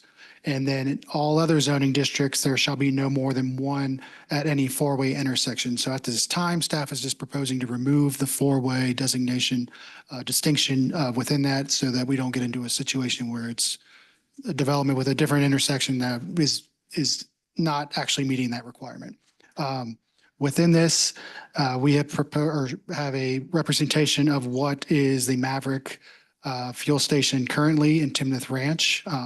And so right now in red is what the parameters would be based on that quarter mile. So anything outside of that, if it were to be zoned appropriately, could allow for a retail fuel station. So again, this is bound by Colorado Boulevard and Three Bells. So this just kind of shows how this buffer would it actually looks in the scope of a Harmony Corridor setting. So half mile being the yellow buffer and then a 3/4 mile being the green. So those are just some just a visual of different buffering standards that may be applied. So currently it's the red, correct? Yes. My opinion, for what it's worth is, I mean, I think we could easily go to the yellow. I mean, that's not much of an area to, especially on Harmony, to pile up a bunch of gas stations that I don't know that are needed in that area. But just my 2 cents. I think we can expand that to the yellow pretty easily and accomplish it. And I will recall this was a conversation 2 years ago, 2.5 years ago in Planning Commission. And at that time, I believe, and correct me if I'm wrong, Chairman Goldstein, but I believe the Planning Commission's recommendation was to adopt the quarter mile, but to research and consider expanding to a half mile. And I know that isn't the specific recommendation here. I think this might be a good one to get more of the council temperature, but I was, at least back then, in favor of changing the standard to the half mile. I would agree. Okay, so I'm hearing amongst council kind of uniform support for looking at a half mile buffer instead of a quarter mile. And is, just for council's clarity, is that only as it applies to the Harmony corridor, or would outside the Harmony corridor, our only standard is no more than one per intersection, correct? Correct. If zoned accordingly, yeah. Yeah, Yeah. if it's zoned accordingly, really outside of the Harmony corridor, other than the Ladera subdivision, there's only one potential commercial up by the school. That's what I was gonna say. Prospect's gotta be it. Yeah, that's really it outside of the Harmony corridor, other than Ladera. Well, no, that wasn't exactly the question, but if we can look at that, that'd be much appreciated. Yep. Okay. Yep. Hold on, Chad. Mayor, just as you mentioned a little bit, we do have about 17 minutes left. I don't know if you want to touch on oil and gas today and kind of revisit some of this other stuff, or if you want to push past 6 o'clock for a start of council. I don't know what you want us to kind of move forward with. You know, could we maybe take about 5 minutes, Chad, if you can just run us through the remaining items, and then we can at least get a sense of what that is, and then make a determination if these are questions that council members can get with staff directly on, or if we need to have another session, and then maybe save 10 minutes for the oil and gas. Yep, we can do that. Absolutely. So the next items would have been a modification to our buffer yard requirement table, reducing the width of those buffer yards. But we would also propose adding enhanced screening within those so that there is, we're not diminishing the point of that screening so that it is still a viable option. Additionally, we've also looked at the parking requirements for restaurants with and without drive-through. And we've seen that other jurisdictions around this area have removed any or have not required square footage for outdoor seating as a part of that calculation. So we're going to request to remove that from the code. And then lastly, within the town's circulation requirements, it allows for, we don't necessarily have standards for private drives. So we are requiring that those no longer be requested in development, and that they meet the Lucas criteria, which is Larimer County Urban Area Street Standards. So ultimately, we're fearful that providing private drives would then become a problem down the line in future years. So this just at least provides that they build it to our standards, at least for local road. So we did not. So that proposal would just be to basically eliminate private drives so that in the future, if there's any deterioration or anything, that it still can meet the town standards. I think I saw some support from Councilmember Jenkins on the parking issue. You're still going to allow private drives. They just have to meet the standard, Correct. which yes. makes sense. Yes. Yep. As Chad mentioned, the quick fear is that in 15 years, if, something happens, if it's an HOA or something, they go defunct and residents are coming to you all saying, come maintain my street, but it's not wasn't your built right. responsibility and it doesn't meet our standards. We don't want to take on a street that doesn't meet our standards. Yep, makes sense. Any pressing questions or comments on these items? Okay, Ms. Graves.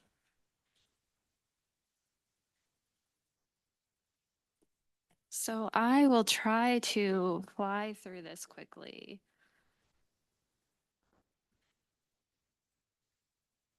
So our intent for this discussion is to provide you a snapshot of how our regulations compare to the state's rules and those of neighboring jurisdictions.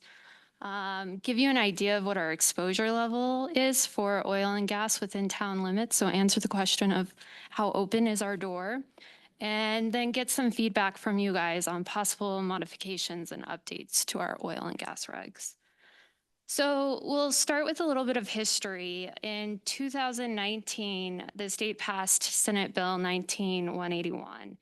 And that really changed the commission's mission from fostering and promoting oil and gas development throughout the state to regulating oil and gas in a manner that protects the public health, safety, welfare, in addition to protecting the environment and some wildlife resources.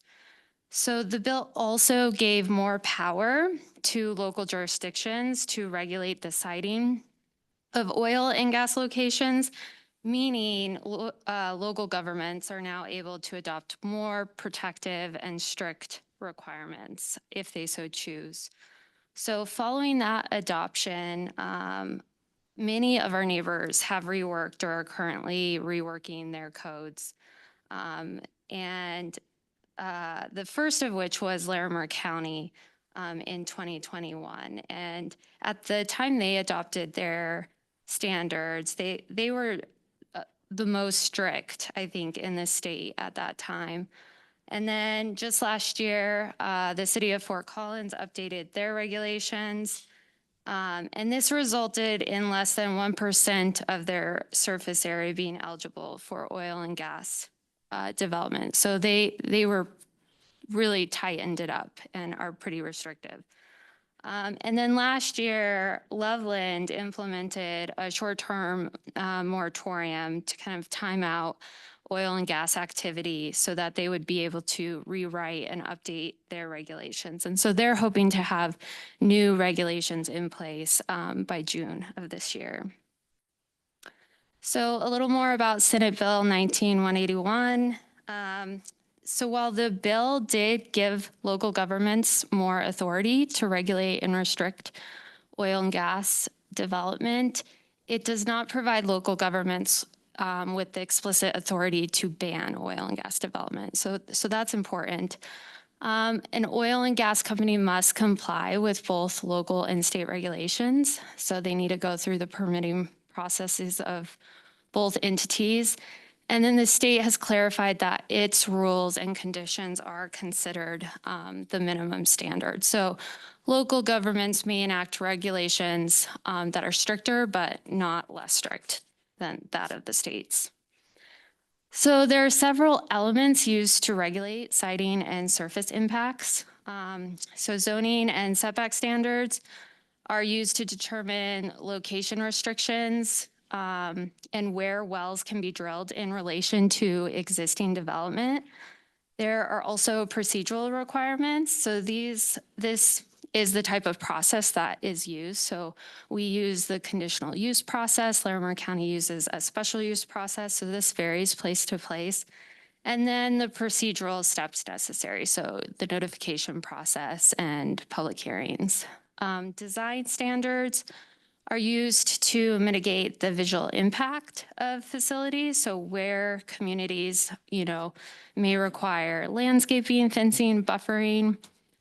And then performance standards are used to address things like noise and dust and light pollution.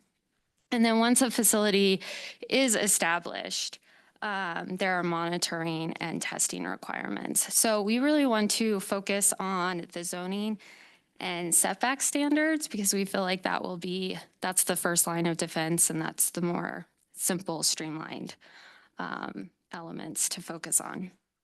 So zoning, so we've laid out this chart and it's a little difficult to read, but it will show you how we compare with our neighbors. So they're listed in order from least restrictive to most restrictive. And so of the communities in our comparison, Larimer County is the most permissive in terms of zoning, and their regulations allow for oil and gas in all zone districts as a special review process. Timnath, we allow for oil and gas as a conditional use in 7 of our 14 zone districts. So in agriculture, estate, residential, business, neighborhood commercial, community commercial, regional commercial, and industrial. And then Loveland and Fort Collins are the most restrictive and only allow for oil and gas in their industrial zone districts or a PUD in which that use isn't allowed use.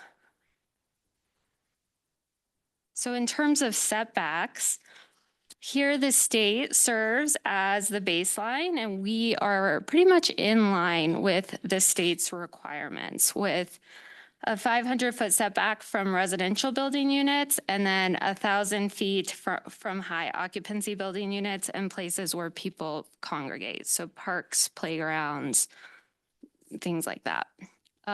Larimer County and Loveland have larger setbacks with 1,000-foot setback from existing or platted residential building units and 2,000 feet from school facilities. Loveland also includes parks, public water intake, supply wells, and reservoirs used for drinking water within that 1,000-foot setback.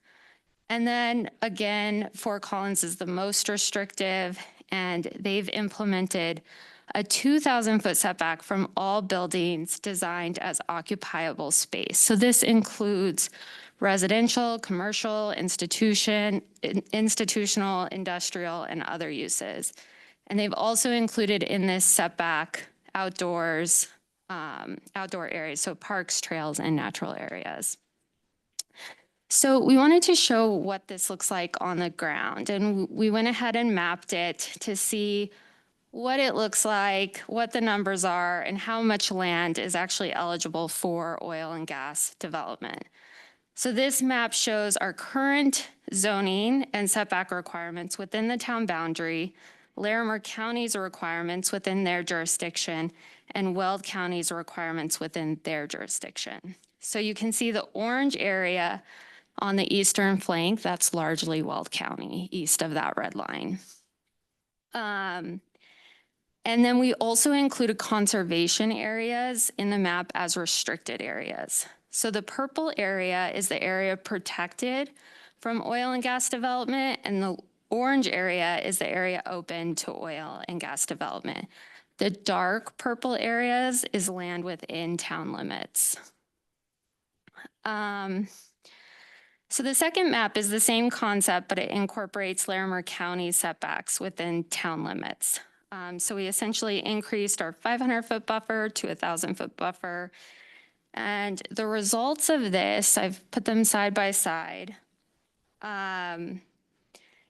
Using the county setbacks, that decreases our surface area available for oil and gas development from 33% within our GMA to 23%, and then 19% within town limits to 15%.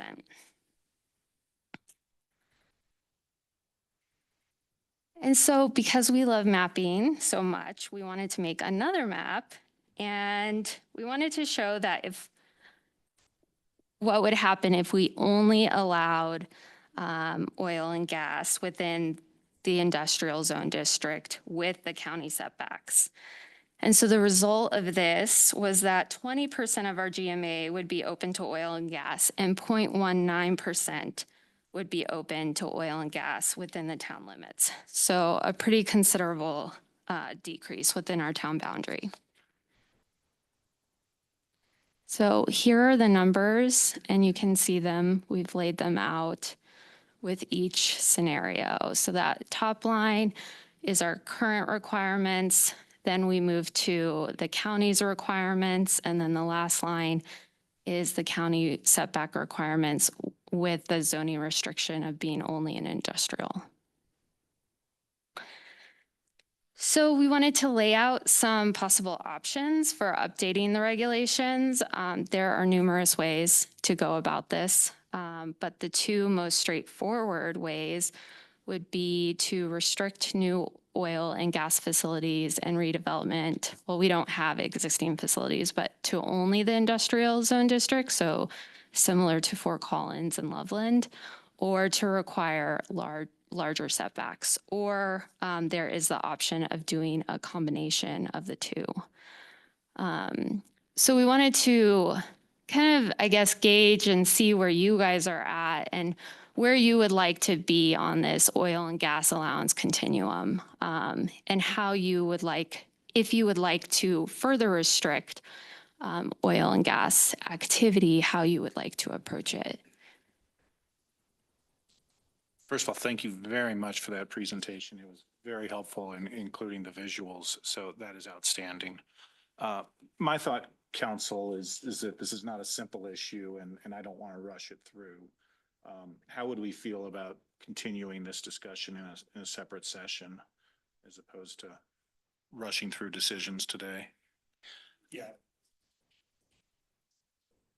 Yeah, I think it's going to take more than 3 minutes to get through this, but I do have a question because I fully anticipated getting questions about oil and gas as part of the election process. So I actually went back and looked at the 2019 and 2021 and the Timnath code.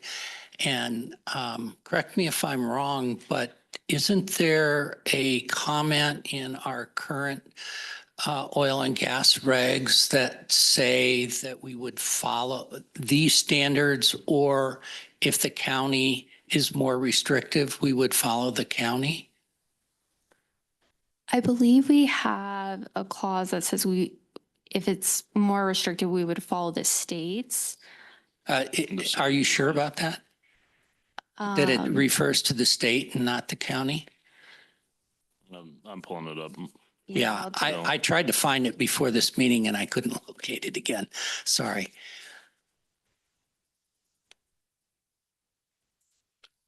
Yeah, Because the current state of affairs as to what the code is, isn't actually what's printed for us as our standard. It defers to a higher authority, yeah, and that might which be is more restrictive. right. The Colorado Oil and Gas Conservation Commission, and so those are the state standards. Okay. And that entity is now called the Energy and Carbon Management Commission. Right. So that's what's currently the law. Yeah, that's what Okay. we would default to. All right. Mhm. I think we should definitely come back on this. I Yep. fully support that, and I think maybe time to get input as well would be helpful. Okay, well, we'll look at scheduling a continuing session. Maybe as part of that session, I know Commissioner Goldstein, Chairman Goldstein, had a topic related to our notice distance on various public hearings and whatnot. And largely our current standard is 500 feet. But as came up in some of the recent Ladera discussions, that resulted in only a handful of property owners getting notice. And so I think there may be a desire to engage in that conversation as well. Okay, yeah, my question to you all was, do you want to table and bring back discussion on all land use code items, or do you want us to kind of spread or, cut things up to bring forward some amendments as, we were kind of intending, and then follow up later with some, just kind of seeing what you all want us to do. If you're willing to have us come forward with some amendments and then we have future discussions on some, or do you want it all as one package? Yeah, my sense, and let me know if anyone disagrees, is the stuff we discussed already. I think you have direction to kind of move that forward. My hope is that we could do this follow-up session in the short term, whether that's 2 or 4 weeks out, something like that. We'll have to look at everyone's schedule. Yeah, I think from our standpoint, to kind of do a little bit more on the oil and gas and do those, I would, our probably preference would be towards the end of May. Okay. Yep. Okay. We can discuss what makes sense there. Would We need to give Logan and Chad a little bit of a breather. Yeah, absolutely. Would it be helpful if we sent you guys the PowerPoint? Okay. Please, please. And this, Yep. this was fantastic. Thank you very much. Yeah. My thought is, we've been up here for 2 hours. Shall we take a short break and resume the normal meeting at 6:10? Does that make sense? Yeah, All right. that works. We stand adjourned.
All right, good evening, and I will call to order the April 23rd Timnath Town Council meeting.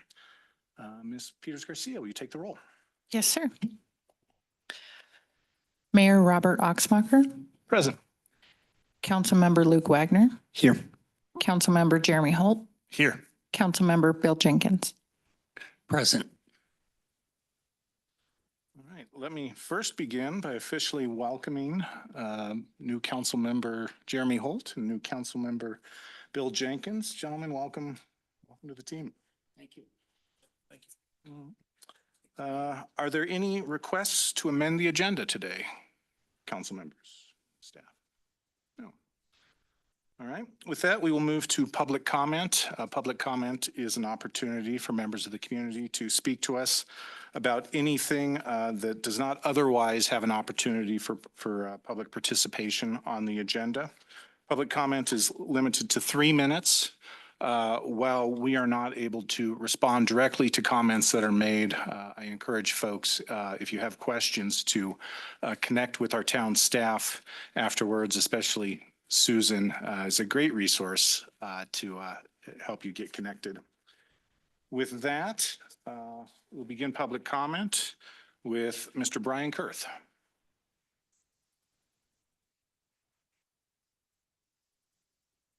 Good evening. My name is Brian Kurth, and I live at 4029 Kern Street, and it's great to see you guys up there this evening. I would like to take this opportunity to congratulate Mayor Oxmacher and Council Members Jenkins and Holt on their election wins. Councilmember Wagner, thank you for your continued service. You four have put yourselves out there to serve our fine town as elected representatives of the full community. It's a difficult job. It requires critical and creative thinking, thoughtful and transparent decision-making, hard work, diplomacy, and a significant time commitment. But you don't have to, nor should you do it alone. The people of Timnath have an equally important role to play as individuals and through coordinated efforts led by our town's emerging nonprofit sector. A government without the direct involvement of the governed should be a red flag for anyone who cares about representative democracy. Each of you ran on a platform of improving the quantity and quality of civic engagement opportunities, and now having won your races, it's time to turn those words into action. The days of walking out on a constituent's public comments must end now. So must threatening legal action following citizens' free speech. Pro forma public input processes, biased surveys, I would add bogus surveys, and deceptive outbound communication are regular practices that must also end. It's time to make multi-year self-renewing contracts with no request for proposals a thing of the past. No more excuses. The people of Timnath elected you to assure the Planning Commission adheres to Timnath's existing land codes. The Planning Commission needs to abide by our codes and be more selective in granting developers variance requests. Recent decisions and actions related to the holiday event exemplify the lack of trust and transparency in town. Trust was compromised when the town's event contractor, cited safety concerns from UC Health and Poudre Fire Authority as justification for relocating the only public event in Old Town, but has zero evidence to support her claims. Council's credibility was undermined when it publicly voiced strong support for continuing the holiday event in Old Town, but then allowed staff to kill the event without a compelling reason. Trust was further eroded when various staff and council members said the town needed to cut its overall event budget, but then amended it to increase spending for the 4th of July event. Relationships were again damaged when the town manager told a sitting council member the decision to kill the holiday event in Old Town was a staff decision, and then told an incoming council member the decision was made by the previous council.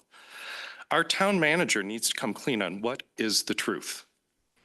In conclusion, I urge this council and the town manager to work with care and intention to restore trust and repair relationships with community members.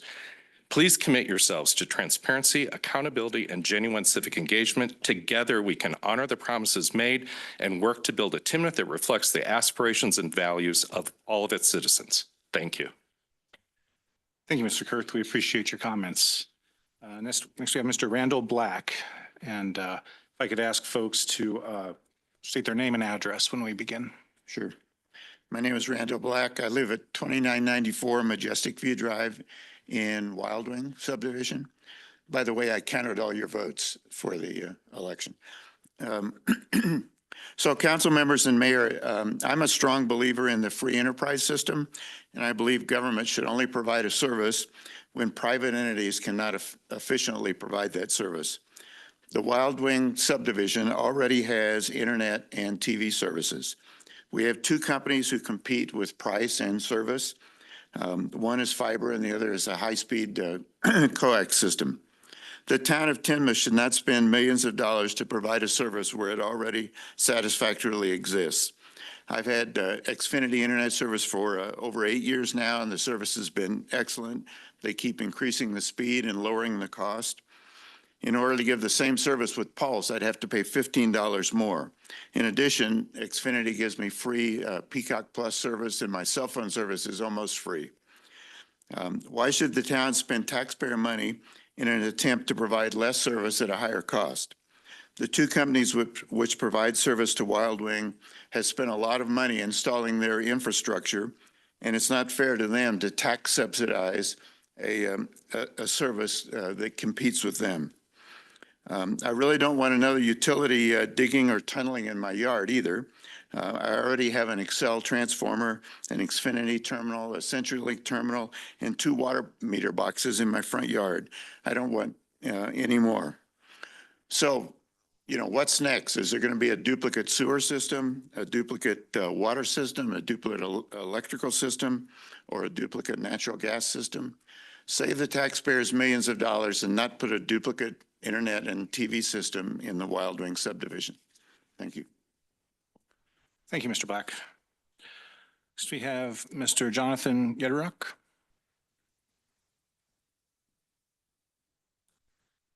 Good evening, Mr. Mayor, members of Town Council. My name is Jonathan Yederuck. I'm a resident in the Timnath Ranch neighborhood, 5272 Cloud Dance Drive. I'm the pastor of Timnath Presbyterian Church in Old Town, and I'm a member of the board for Together for Timnath. And as a member of Together for Timnath, member of the board and a resident in the community, really just want to encourage you all tonight. I want to congratulate Mayor Axmacher and council members Jenkins and Holt on your election to the council. And I want to thank you for the ways that you have already shown your willingness and your desire to thoughtfully engage Timnath residents and foster their engagement, our engagement in the town that we share. Like our Colorado Rockies, fresh on the field, you are just beginning a new season of leadership here. But you know that you are entering into the middle of a new season for Timnath. Our town continues to grow and change, and you are charged to help lead that change in a way that holds to our rich history and helps guide our steps into the right future so that Timnath isn't just another town off of I-25 with dollars and fun family activities, but a town with a heart, a town with a soul, a town that has character, where your name can be known, your story can be shared, where our neighborhoods continue to be places of belonging for the people who come here. You've run on those ideals, maybe not with those words, but that's how I interpret it. You've run on those ideals, and you know better than I probably that those ideals get worked out in the nitty-gritty details of committees and conversations and sometimes long meetings. But we now urge you to do that work, to listen in those conversations, to engage with heart in those meetings, to build more relationships because more relationship building is needed, both with community members and community-based organizations that have already formed or are being formed. And hopefully as you do that work, you will find that you are not alone in it. You have partners here. Timnath Church, for one, has been here from the very beginning. In fact, the first pastor named the town. And Together for Timnath is here now.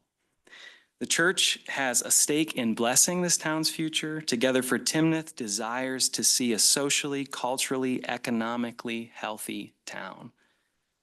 So let's do this work together. And while we're doing it, let's not pretend there's not been a divide in some ways between Old Town and new developments, between some town members and council members. But let's also not say that's the way it needs to be. That's not the way it needs to be. Another way is possible.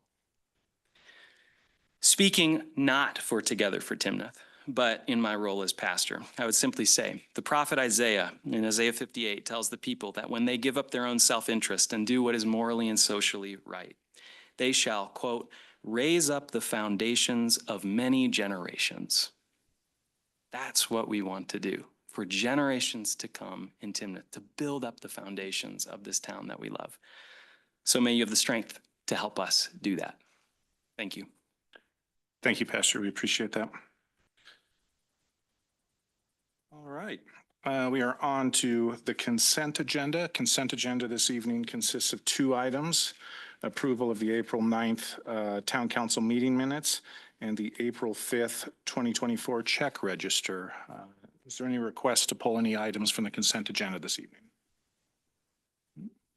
Seeing none, is there a motion to approve the consent agenda as read? I move to approve the consent agenda as read. Is there a second?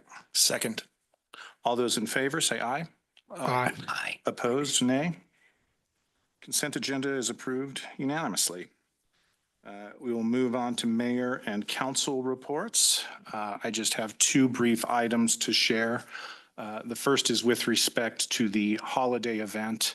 The town put out some information in the last several weeks announcing that our holiday event will be changing in some respects.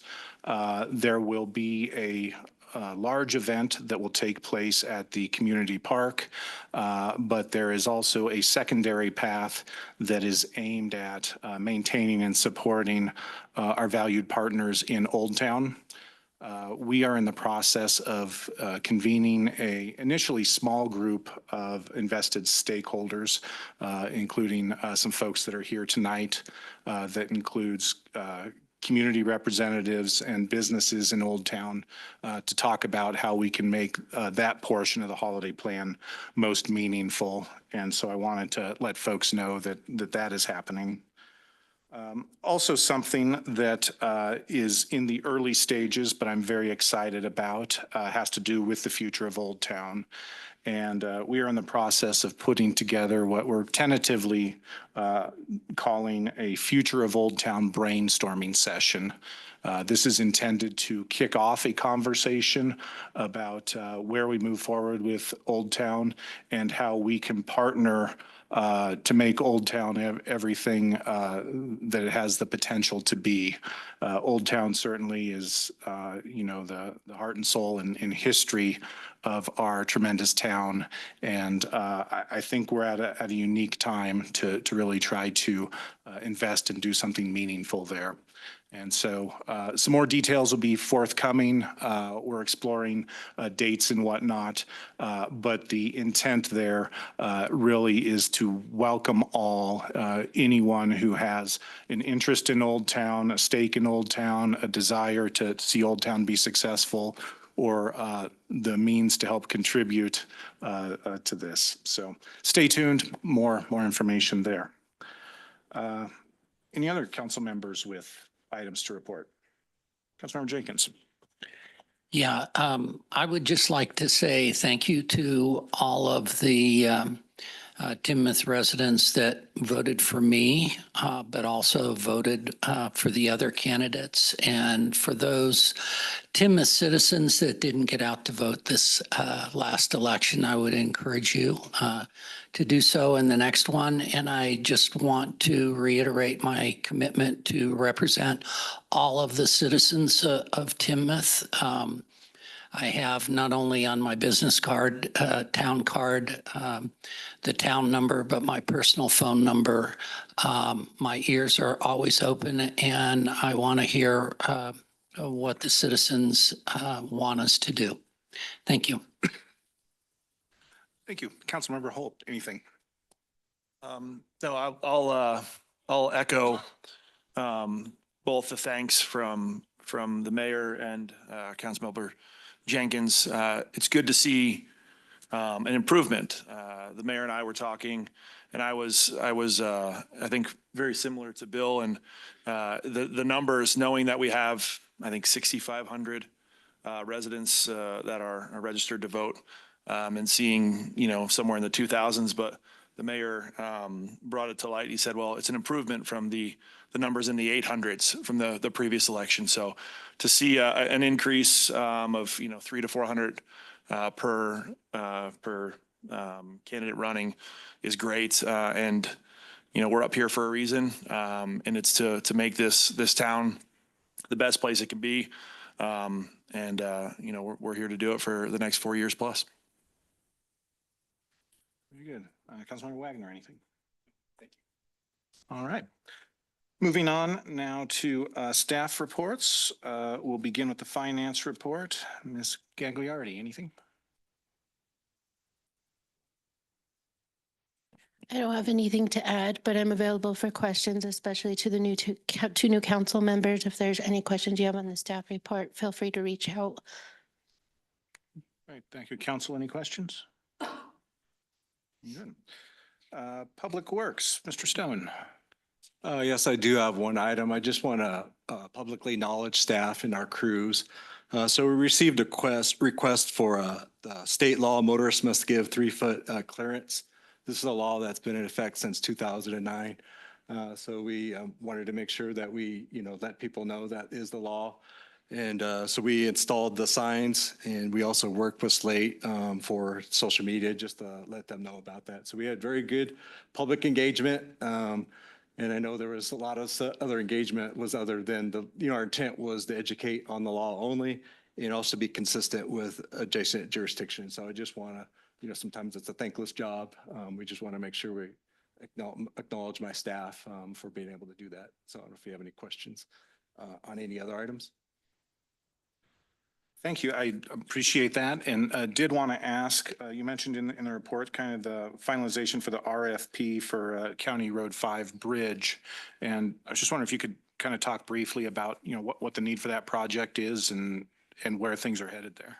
Yeah, so a couple of reasons for that. One of the things, the intersection needs improved as far as if you've been out there where you come and try to make a left turn, like it's very constricted. Also working with the Ladera development, that was one of the items that was with the agreement as far as, which was in the capital plan, that project where the bridge project was already in the capital plan. But the other thing that we'll do is we'll help with the flooding conditions. So a lot of times the road overtops with flooding. So we would be able to look at that and improve the flood mitigation of the road. So it's a multi-pronged, as far as traffic, the Ladera agreement that we're working with, and then also the flood mitigation project. So I don't know if that helps explain kind of the reasons behind that. Very helpful. Thank you. Council, any other questions related to Public Works? No? All right. Moving on to Police Department, Chief Jones. Good evening, Mayor and Council. Welcome, new council members and Mayor-elect. Just other than the reports that you have contained in your docket or presence, but there was one question that Council Member Wagner asked about the 24/7. We're slated to go to 24/7 June 30th of this year. And so that will be a success for the town, long awaited, and we've strived diligently to accomplish that goal. Thank you, Chief. We're all very excited about that. I noticed you have, 3 officers progressing towards the middle to end of their training, and also a new officer coming on board. Is that right? That's correct. We have 3 in FTO, which will graduate in May, and then our recruit officer will graduate the academy in May. And we have roughly 2 more slots available that we will potentially fill with job offers just in the coming weeks. Outstanding. Well, when those officers complete their training and become solo, we'd sure love for you to bring them by and say hi to council and even introduce them to the community. That's a huge accomplishment, and we look forward to their success there. Absolutely. Looking forward to it. Question for you. For those that don't know, I mean, I'm a huge fan of the 24/7 and it coming. Can you, I guess, just shed some light on what that will look like different than it is now, right? I mean, that we have a current contract with Larimer County Sheriff. I'm not one that drives around too much at night, so I don't necessarily know the presence there, but I know during the day that Timnath PD is all over the place and in the right places. So what will that look like now in the transition between Larimer County and us going 24/7? Well, the county contract will cease generally at midnight on the 30th. Okay. We will assign officers, and we're in the bidding process right now for the officers to bid the shifts because we had to bid. We normally bid our shifts in January, but this year we'll have two bids, one in January that has in place, and then we'll have another bid this Tuesday or next Tuesday. The transition will be virtually seamless. The sheriff's department will cover us in the event that we need assistance, but we'll have at least two officers on the street on that shift, and that shift's starting at 10 o'clock p.m. and then ending at 6 a.m. Excellent. Appreciate that. Anything else for the chief? Thank you, Chief. Appreciate you. Thank you. Next, we have Town Manager Adams with an update on the strategic plan. Yeah, thank you, Mayor. As you can see, we have a full report with update on all aspects of the strategic plan. I was going to touch on just three big items, which would be the groundbreaking at Wild Wing Park, the launch of the Parks, Rec, Open Space, and Trails Master Plan, and also the launch of Your Timnath on the Timnath website for a mechanism of engaging with our public. Great, thank you. And I suppose just for context, this strategic plan is something that was developed at a council work session 2 years ago when the prior council took office. And we are currently scheduling and finalizing a similar work session that'll take place here the early part of this summer to kind of look at the strategic plan and kind of freshen it up and make sure that it aligns with the town and council goals. So that's something that also be in progress. Council, any questions about the strategic plan or progress on any of the items listed? No? Great. Thanks, sir. And then finally, community development report was in our packet. Scott, did you have something to share? I did. Thank you, Mayor. I apologize. I didn't have a very detailed report. I was having some challenges with the software company on that, but I do want to have an opportunity to update the council. 5 staff members, including myself, attended the National Planning Conference in Minneapolis, Minnesota on April 13th through the 16th. Really appreciate the opportunity for education for our staff members. Part of our accreditation process, being a certified planner, there's annual education requirements. Some of those areas include legal requirements, ethical requirements, equity requirements, and other things. But I also think it brings value to learn what other communities are experiencing in community development. We can learn not only from other partners here in Colorado, but across the nation. I will say that there was a lot of sessions about community engagement and tools to use that. So it was a very valuable experience. And I wanted to thank the town for that opportunity to support that ongoing education. It's very important to have. So other than that, I don't have any other updates, but I'd be happy to answer any questions. Thank you. Thank you. Questions? All right. Very much appreciate all of the updates from staff, both in written and oral form. So thank you for keeping us all in the loop there. We will now move on to business item 6A, which is the appointment of a mayor pro tem. At this time, I would entertain a motion if anyone would like to nominate someone for mayor pro tem. Yes, I would love to nominate Luke Wagner for mayor pro temp. I think his commitment to this council is phenomenal. His continued work, I think he's the absolute right fit, and I want to put a motion to appoint Luke as mayor pro temp. All right, Councilman Holt has moved the appointment of Councilmember Wagner as Mayor Pro Tem. Is there a second? I'll second that. I agree. Luke has done great service for the town of Timnath, and I appreciate his experience and hopefully future advice. Very good. Well, having been properly moved and seconded, I suppose I would ask Councilmember Wagner if he would accept appointment. Yeah, absolutely. Thank you, other councilmen. I've got some pretty big shoes to fill. I think we all appreciated the work that previous Mayor Pro Tem did. And so I hope to live up to those expectations, and I hope to live up to your guys' expectations and yours, Mayor. So I will gladly accept and do my best at it. Good. Having been properly moved and seconded, at this time, it's time for discussion. Anything, Councilman Holt, to add? No, I'm good.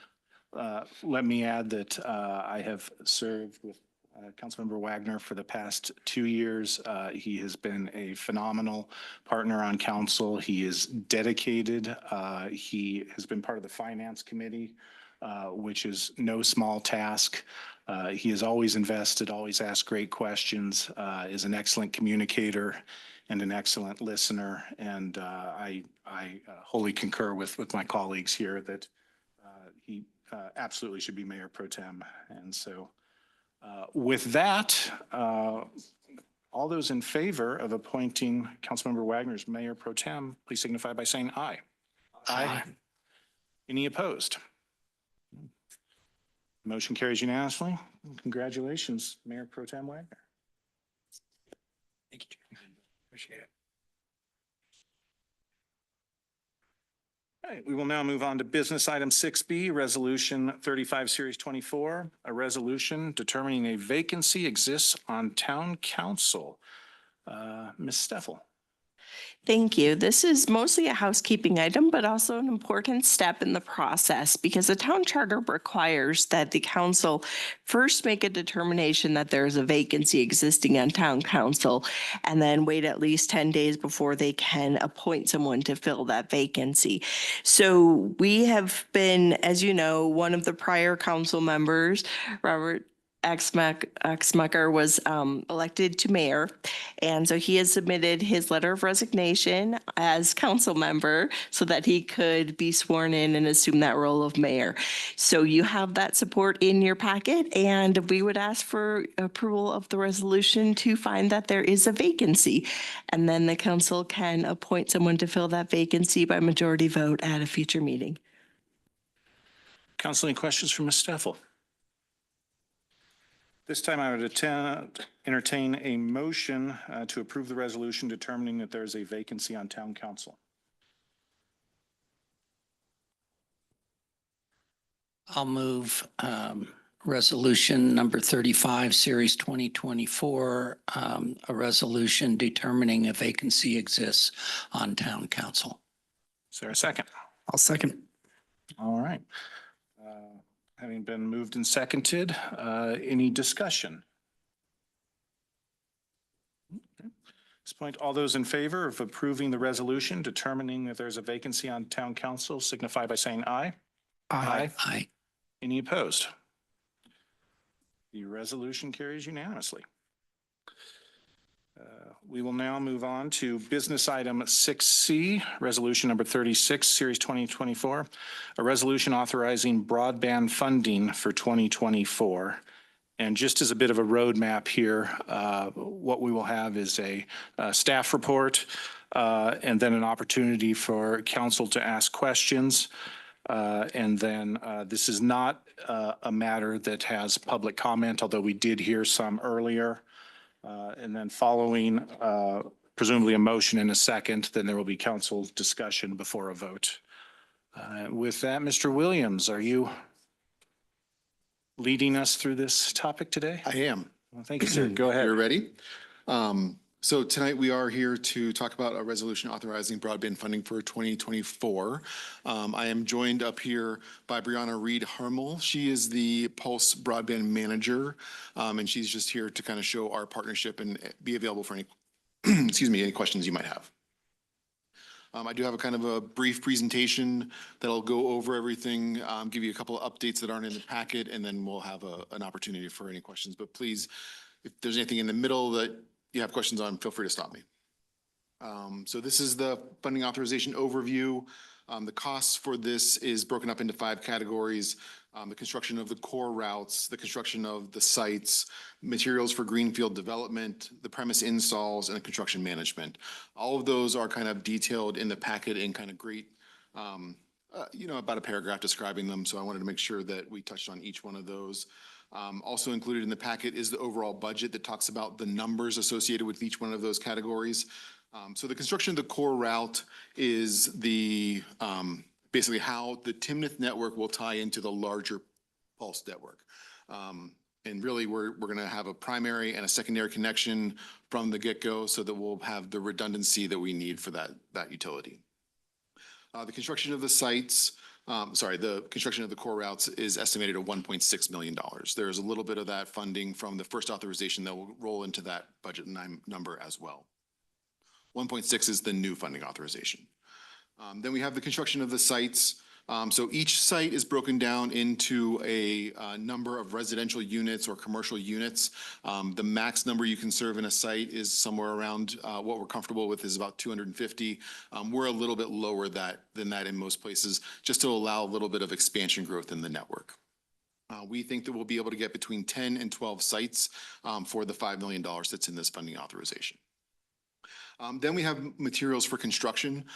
As we've talked about in previous work sessions, the cheapest time to build this infrastructure is when the subdivisions are being constructed.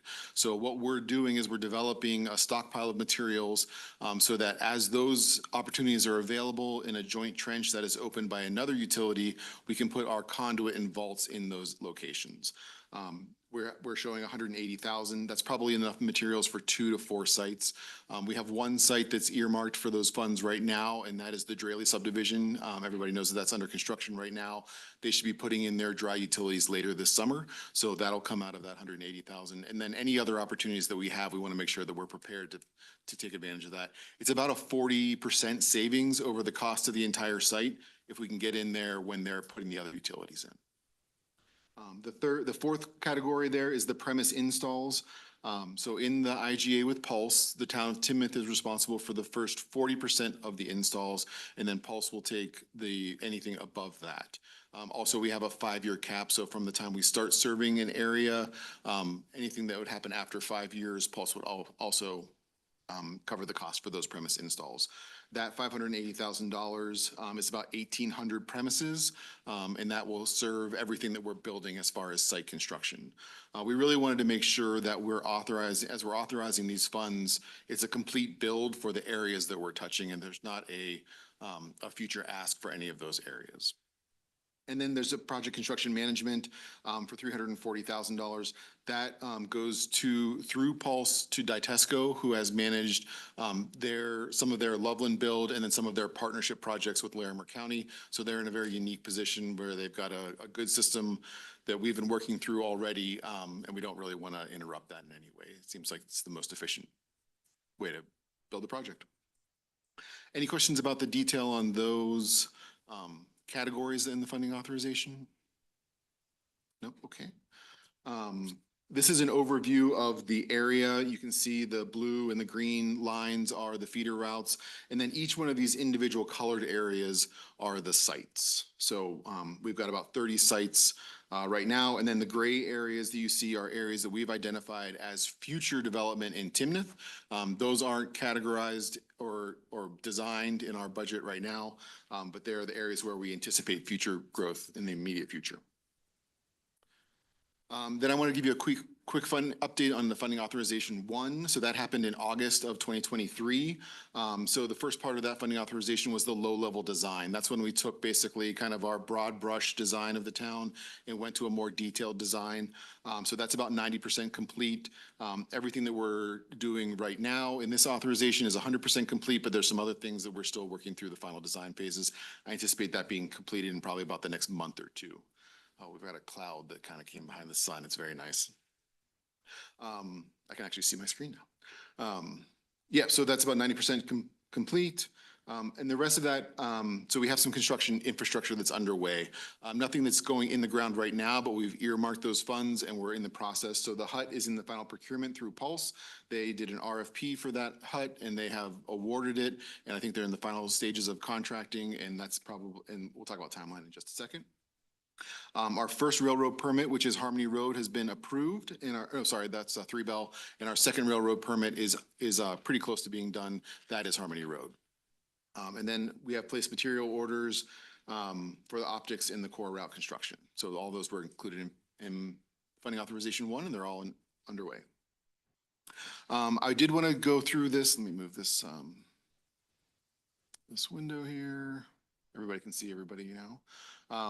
So I did want to give a quick project cost estimate. So here we have a comparison of the 8.8, which was a first funding authorization, and then where we're at as of yesterday, essentially. And you can see that those numbers, while they are fluctuating a little bit, but line item by line item, we're still right at that same $18.2 million total project cost. And I just wanted to reiterate what we forecast in the 3-year CIP is 18.8 million. So what we forecasted, we're right on track with that. And this is kind of comparing those kind of apples to apples. I expect that as we get into 25 and we get into 2026, there will be more developments that are online. So this, we'll continue to expend funds, but we'll continue to track this kind of apples to apples as we move forward.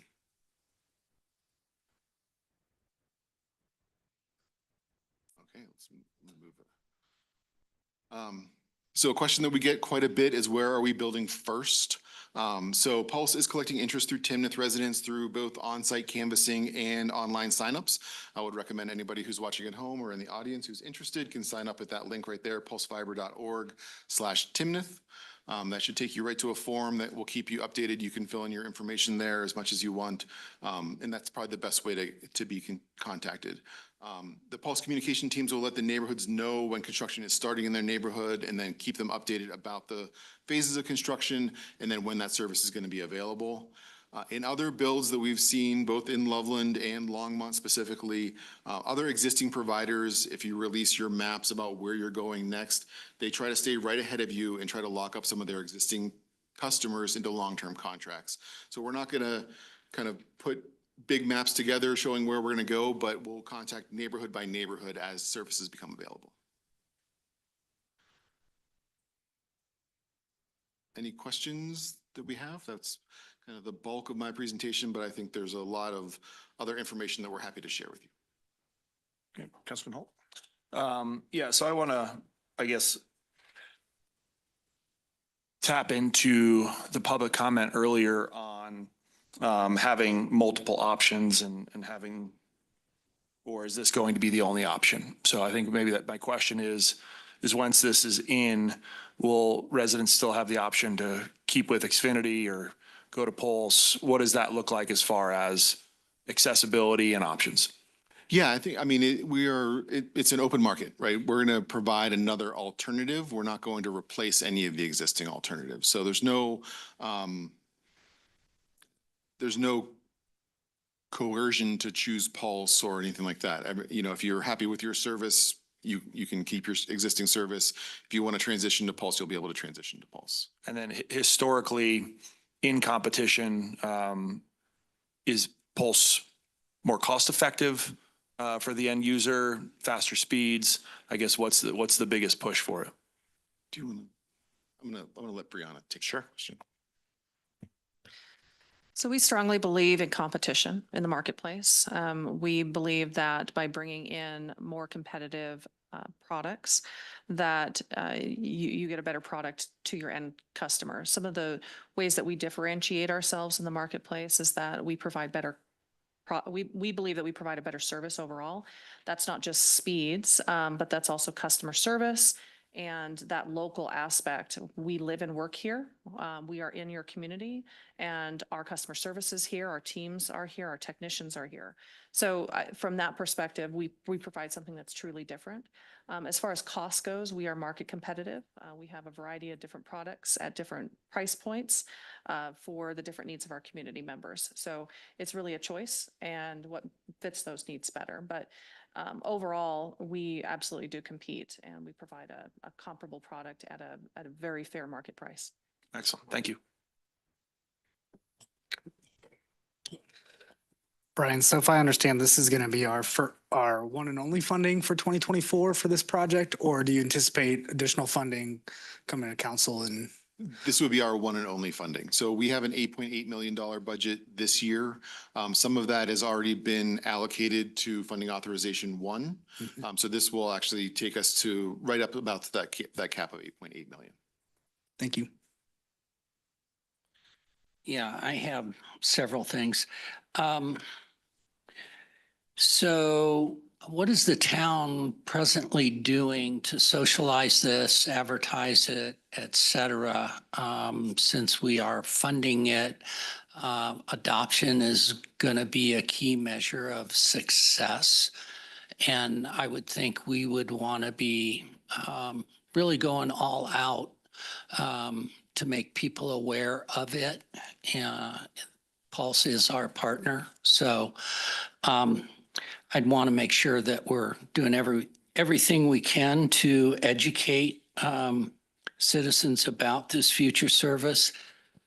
Second question is, when are we likely to have first use by residents without saying where? I think I breezed through this slide I'm going to answer your second question first and the first question second. I think I breezed through this slide while I was trying to move the Zoom window around.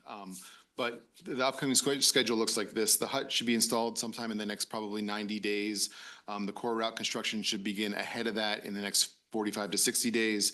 Individual site construction will happen probably in the next 90 to 120 days. And we anticipate having our first residential customers having service in the next 6 to 8 months. So before the end of the year, we're going to Yes. see actual use. That's correct. Also, could you just give a brief description of what you mean by hut? Because I know what you mean because you explained it to me already, Sure. but So the hut is basically the hub of our network.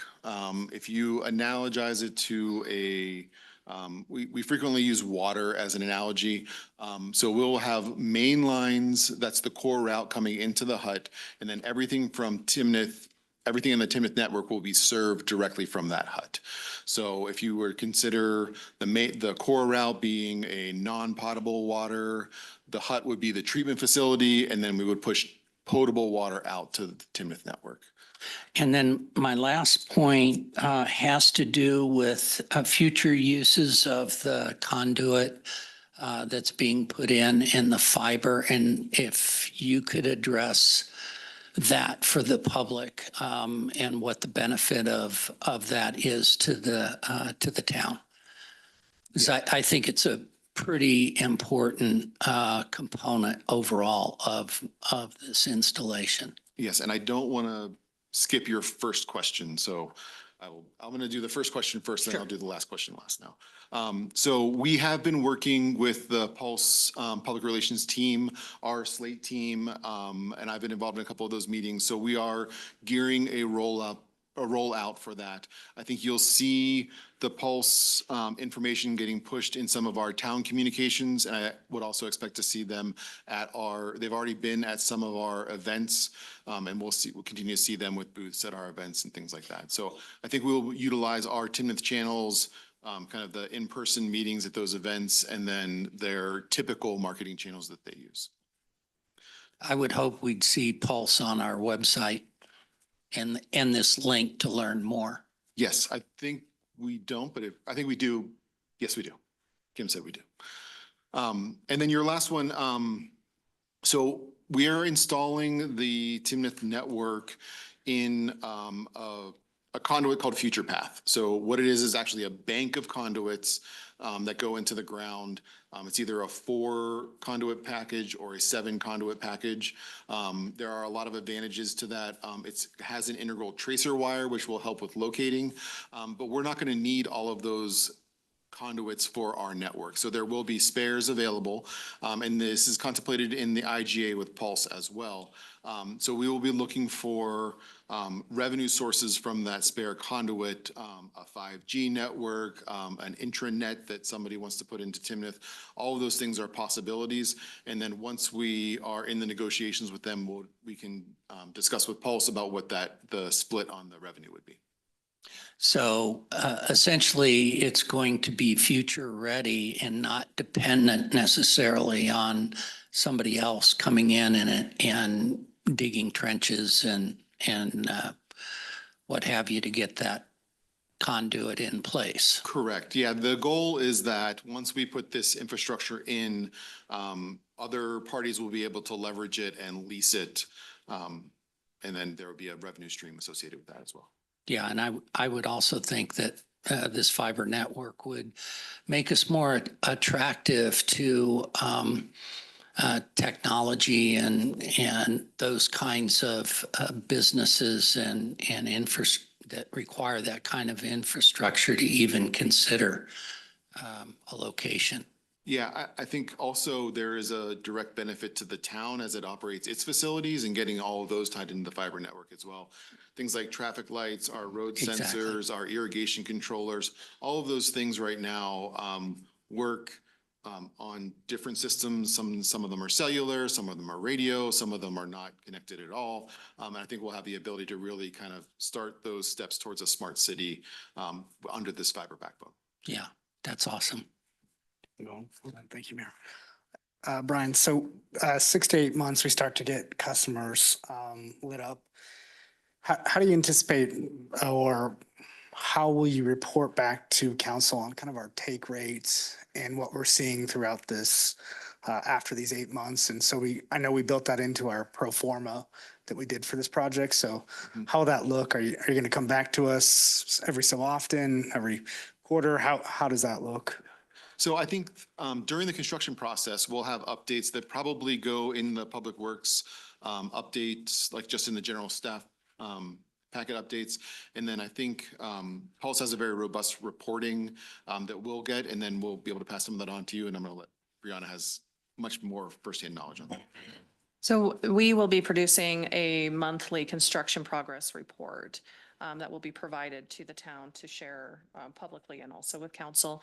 Part of that will include highlights of construction that have happened. It'll include our take rate and some other statistics about, how the project progress is going budget-wise, construction-wise, et cetera. So that should help with maintaining that transparency piece about how the project is progressing. All right. Any other questions? I think it would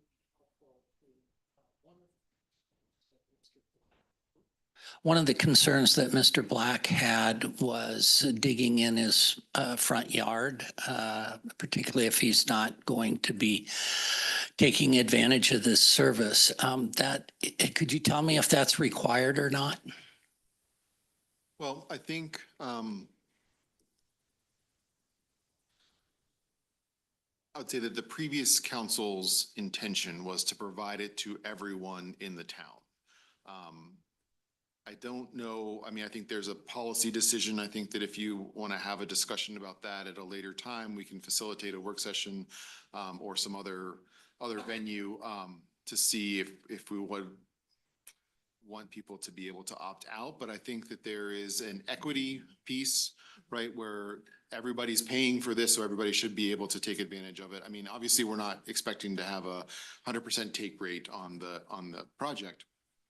But I think there is an equity that we're serving every residence there. And, sure. I think we want to make sure that even future residents who might be in that location would have the availability of that service as well. We wouldn't want to come back in 6 years when somebody says, oh, I'd like to have Pulse service now, but we haven't installed infrastructure in that neighborhood. No, I'm thinking more of street to the house. Is that done as part of this or when somebody actually subscribes? So we bore in front of house, so behind the sidewalk essentially. the installation between the curb and the side of the house or the side of the business isn't completed until a customer actually signs up. We also use directional boring technology, which limits the amount of disruption that happens in the neighborhoods to the best of our ability. So we will have a bore rig that will come in, and they're small because we're talking about fairly small sized conduits. They'll bore in each direction, and then they'll move on. And so you won't have a lot of actual construction activity that takes place in front of homes. That limits the amount of disruption. We also limits the amount of restoration that's needed after the fact as well. For the installation of the substructure vaults, we use hydrovacking, which is basically almost like laser cutting out the ground with water jets. That helps limit the amount of ground that needs to be disturbed and the piles of dirt that might build up on the sides of the road. So all of those techniques help reduce the impact to the community so that we can get in and out of the neighborhood as quickly as possible and limit the amount of infrastructure there. We are going in either right away or utility easement as well. Right. So that is an area that we're allowed to work in with right-of-way permits from the Public Works Department. So that's all of those pieces fall into that. But, you know, and we try to limit everything, make sure everything's sub or at grade. So we don't have big pedestal boxes except at the edges of the neighborhood in the least intrusive places possible. So trying to reduce the amount of impact on the community as much as possible. So to Mr. Black's concern, there'll be minimum disturbance on his property if he chooses not to take advantage of vaults. That is the goal. Yeah. Okay. We also require that our construction partners restore to like or better when they leave the site. And that's part of our inspection process. Post-construction is that they come through and do punch lists to make sure that restoration was done appropriately. Sometimes that restoration, if the construction is happening in the middle of the winter, it may take a couple of months so that we can make sure that the grass is regrowing, the asphalt plants and things like that, concrete plants reopen, and we can do the proper patching if we have any disruption to sidewalks or roads. But we make sure that we get that all restored before we consider that site to be closed out. Okay, thank you. Any other questions? Mr. Williamson, Ms. Reed Harmel, thank you very much for the presentation. At this time, I would entertain a motion to approve the resolution authorizing broadband funding for 2024. I move to approve resolution number 36, series 2024, a resolution authorizing broadband funding for 2024. Is there a second? Second. All right, having been moved and seconded, it's time for discussion. Councilmember Jenkins. I think people should understand that the funds for this are not coming from a loan or debt. They're coming from reserves, and the money's already in the budget for this year, and considerable money has already been spent on the design. I guess the other thing that for me that I think is really important is the forward thinking in terms of the design to allow for future uses that are not yet anticipated. So I think it's could be a really great thing for the town of Timnath beyond providing better internet service to residents. So for those reasons, I will be voting in favor of it. Mayor Pro Tem? Yeah, I live in Timnath Ranch, and I would say that yes, there is competition, but by no means has it gotten better over the years. I actually experienced blackouts in my internet during the work week with no explanation of what's happening. So, and sometimes even when my wife and I are both working from home, we can't turn on our video cameras. So I would say that yes, maybe Wild Wing does have great internet, maybe even fiber, but for a large portion of South Timnath, there is a need for better internet services where we live. And that's why I continue to support this budget. And I agree with Bill on many points about future proofing. I just want to go back to the fact that we've done several surveys on this, continues to gain support. I get lots of questions when I'm at the bus stop. When is this coming? When is this going to be here? And I think people are excited. So I'll continue to support this. And thank you, Brian, for your time today.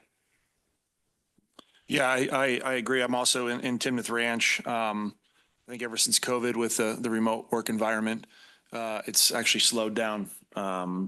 And many blackouts. So not saying, I think us hyping that up probably has to put some weight on your shoulders as far as providing great service. But I know that the town has vetted out Pulse as a phenomenal partner. I'll also agree with Bill, as much marketing as we can get out to make sure that this is known that this is coming to get, I guess, the best acceptance rate. Should it be competitive would be my suggestion as well. So I'm absolutely in support of it. Right. And I have been a longtime cheerleader of this project. We've been talking about it for going on 2 years now. There have been multiple work sessions. The previous council has debated this repeatedly and authorized money last year to get the initial phase forward, budgeted this year for essentially what's being requested. I'm extremely pleased to see that from a budget perspective, we are still on target, which makes me certainly feel at ease about authorizing this significant expenditure.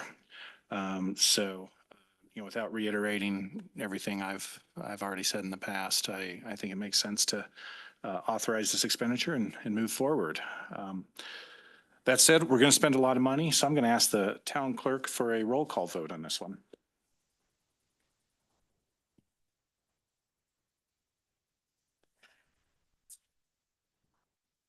Councilmember Bill Jenkins, Aye. Councilmember Jeremy Holt, Aye. Councilmember Luke Wagner, Aye. Mayor Robert Oxmacher. I vote aye. Appears that the measure passes unanimously. So thank you, everyone. With that, it appears that we have exhausted our agenda and we stand adjourned.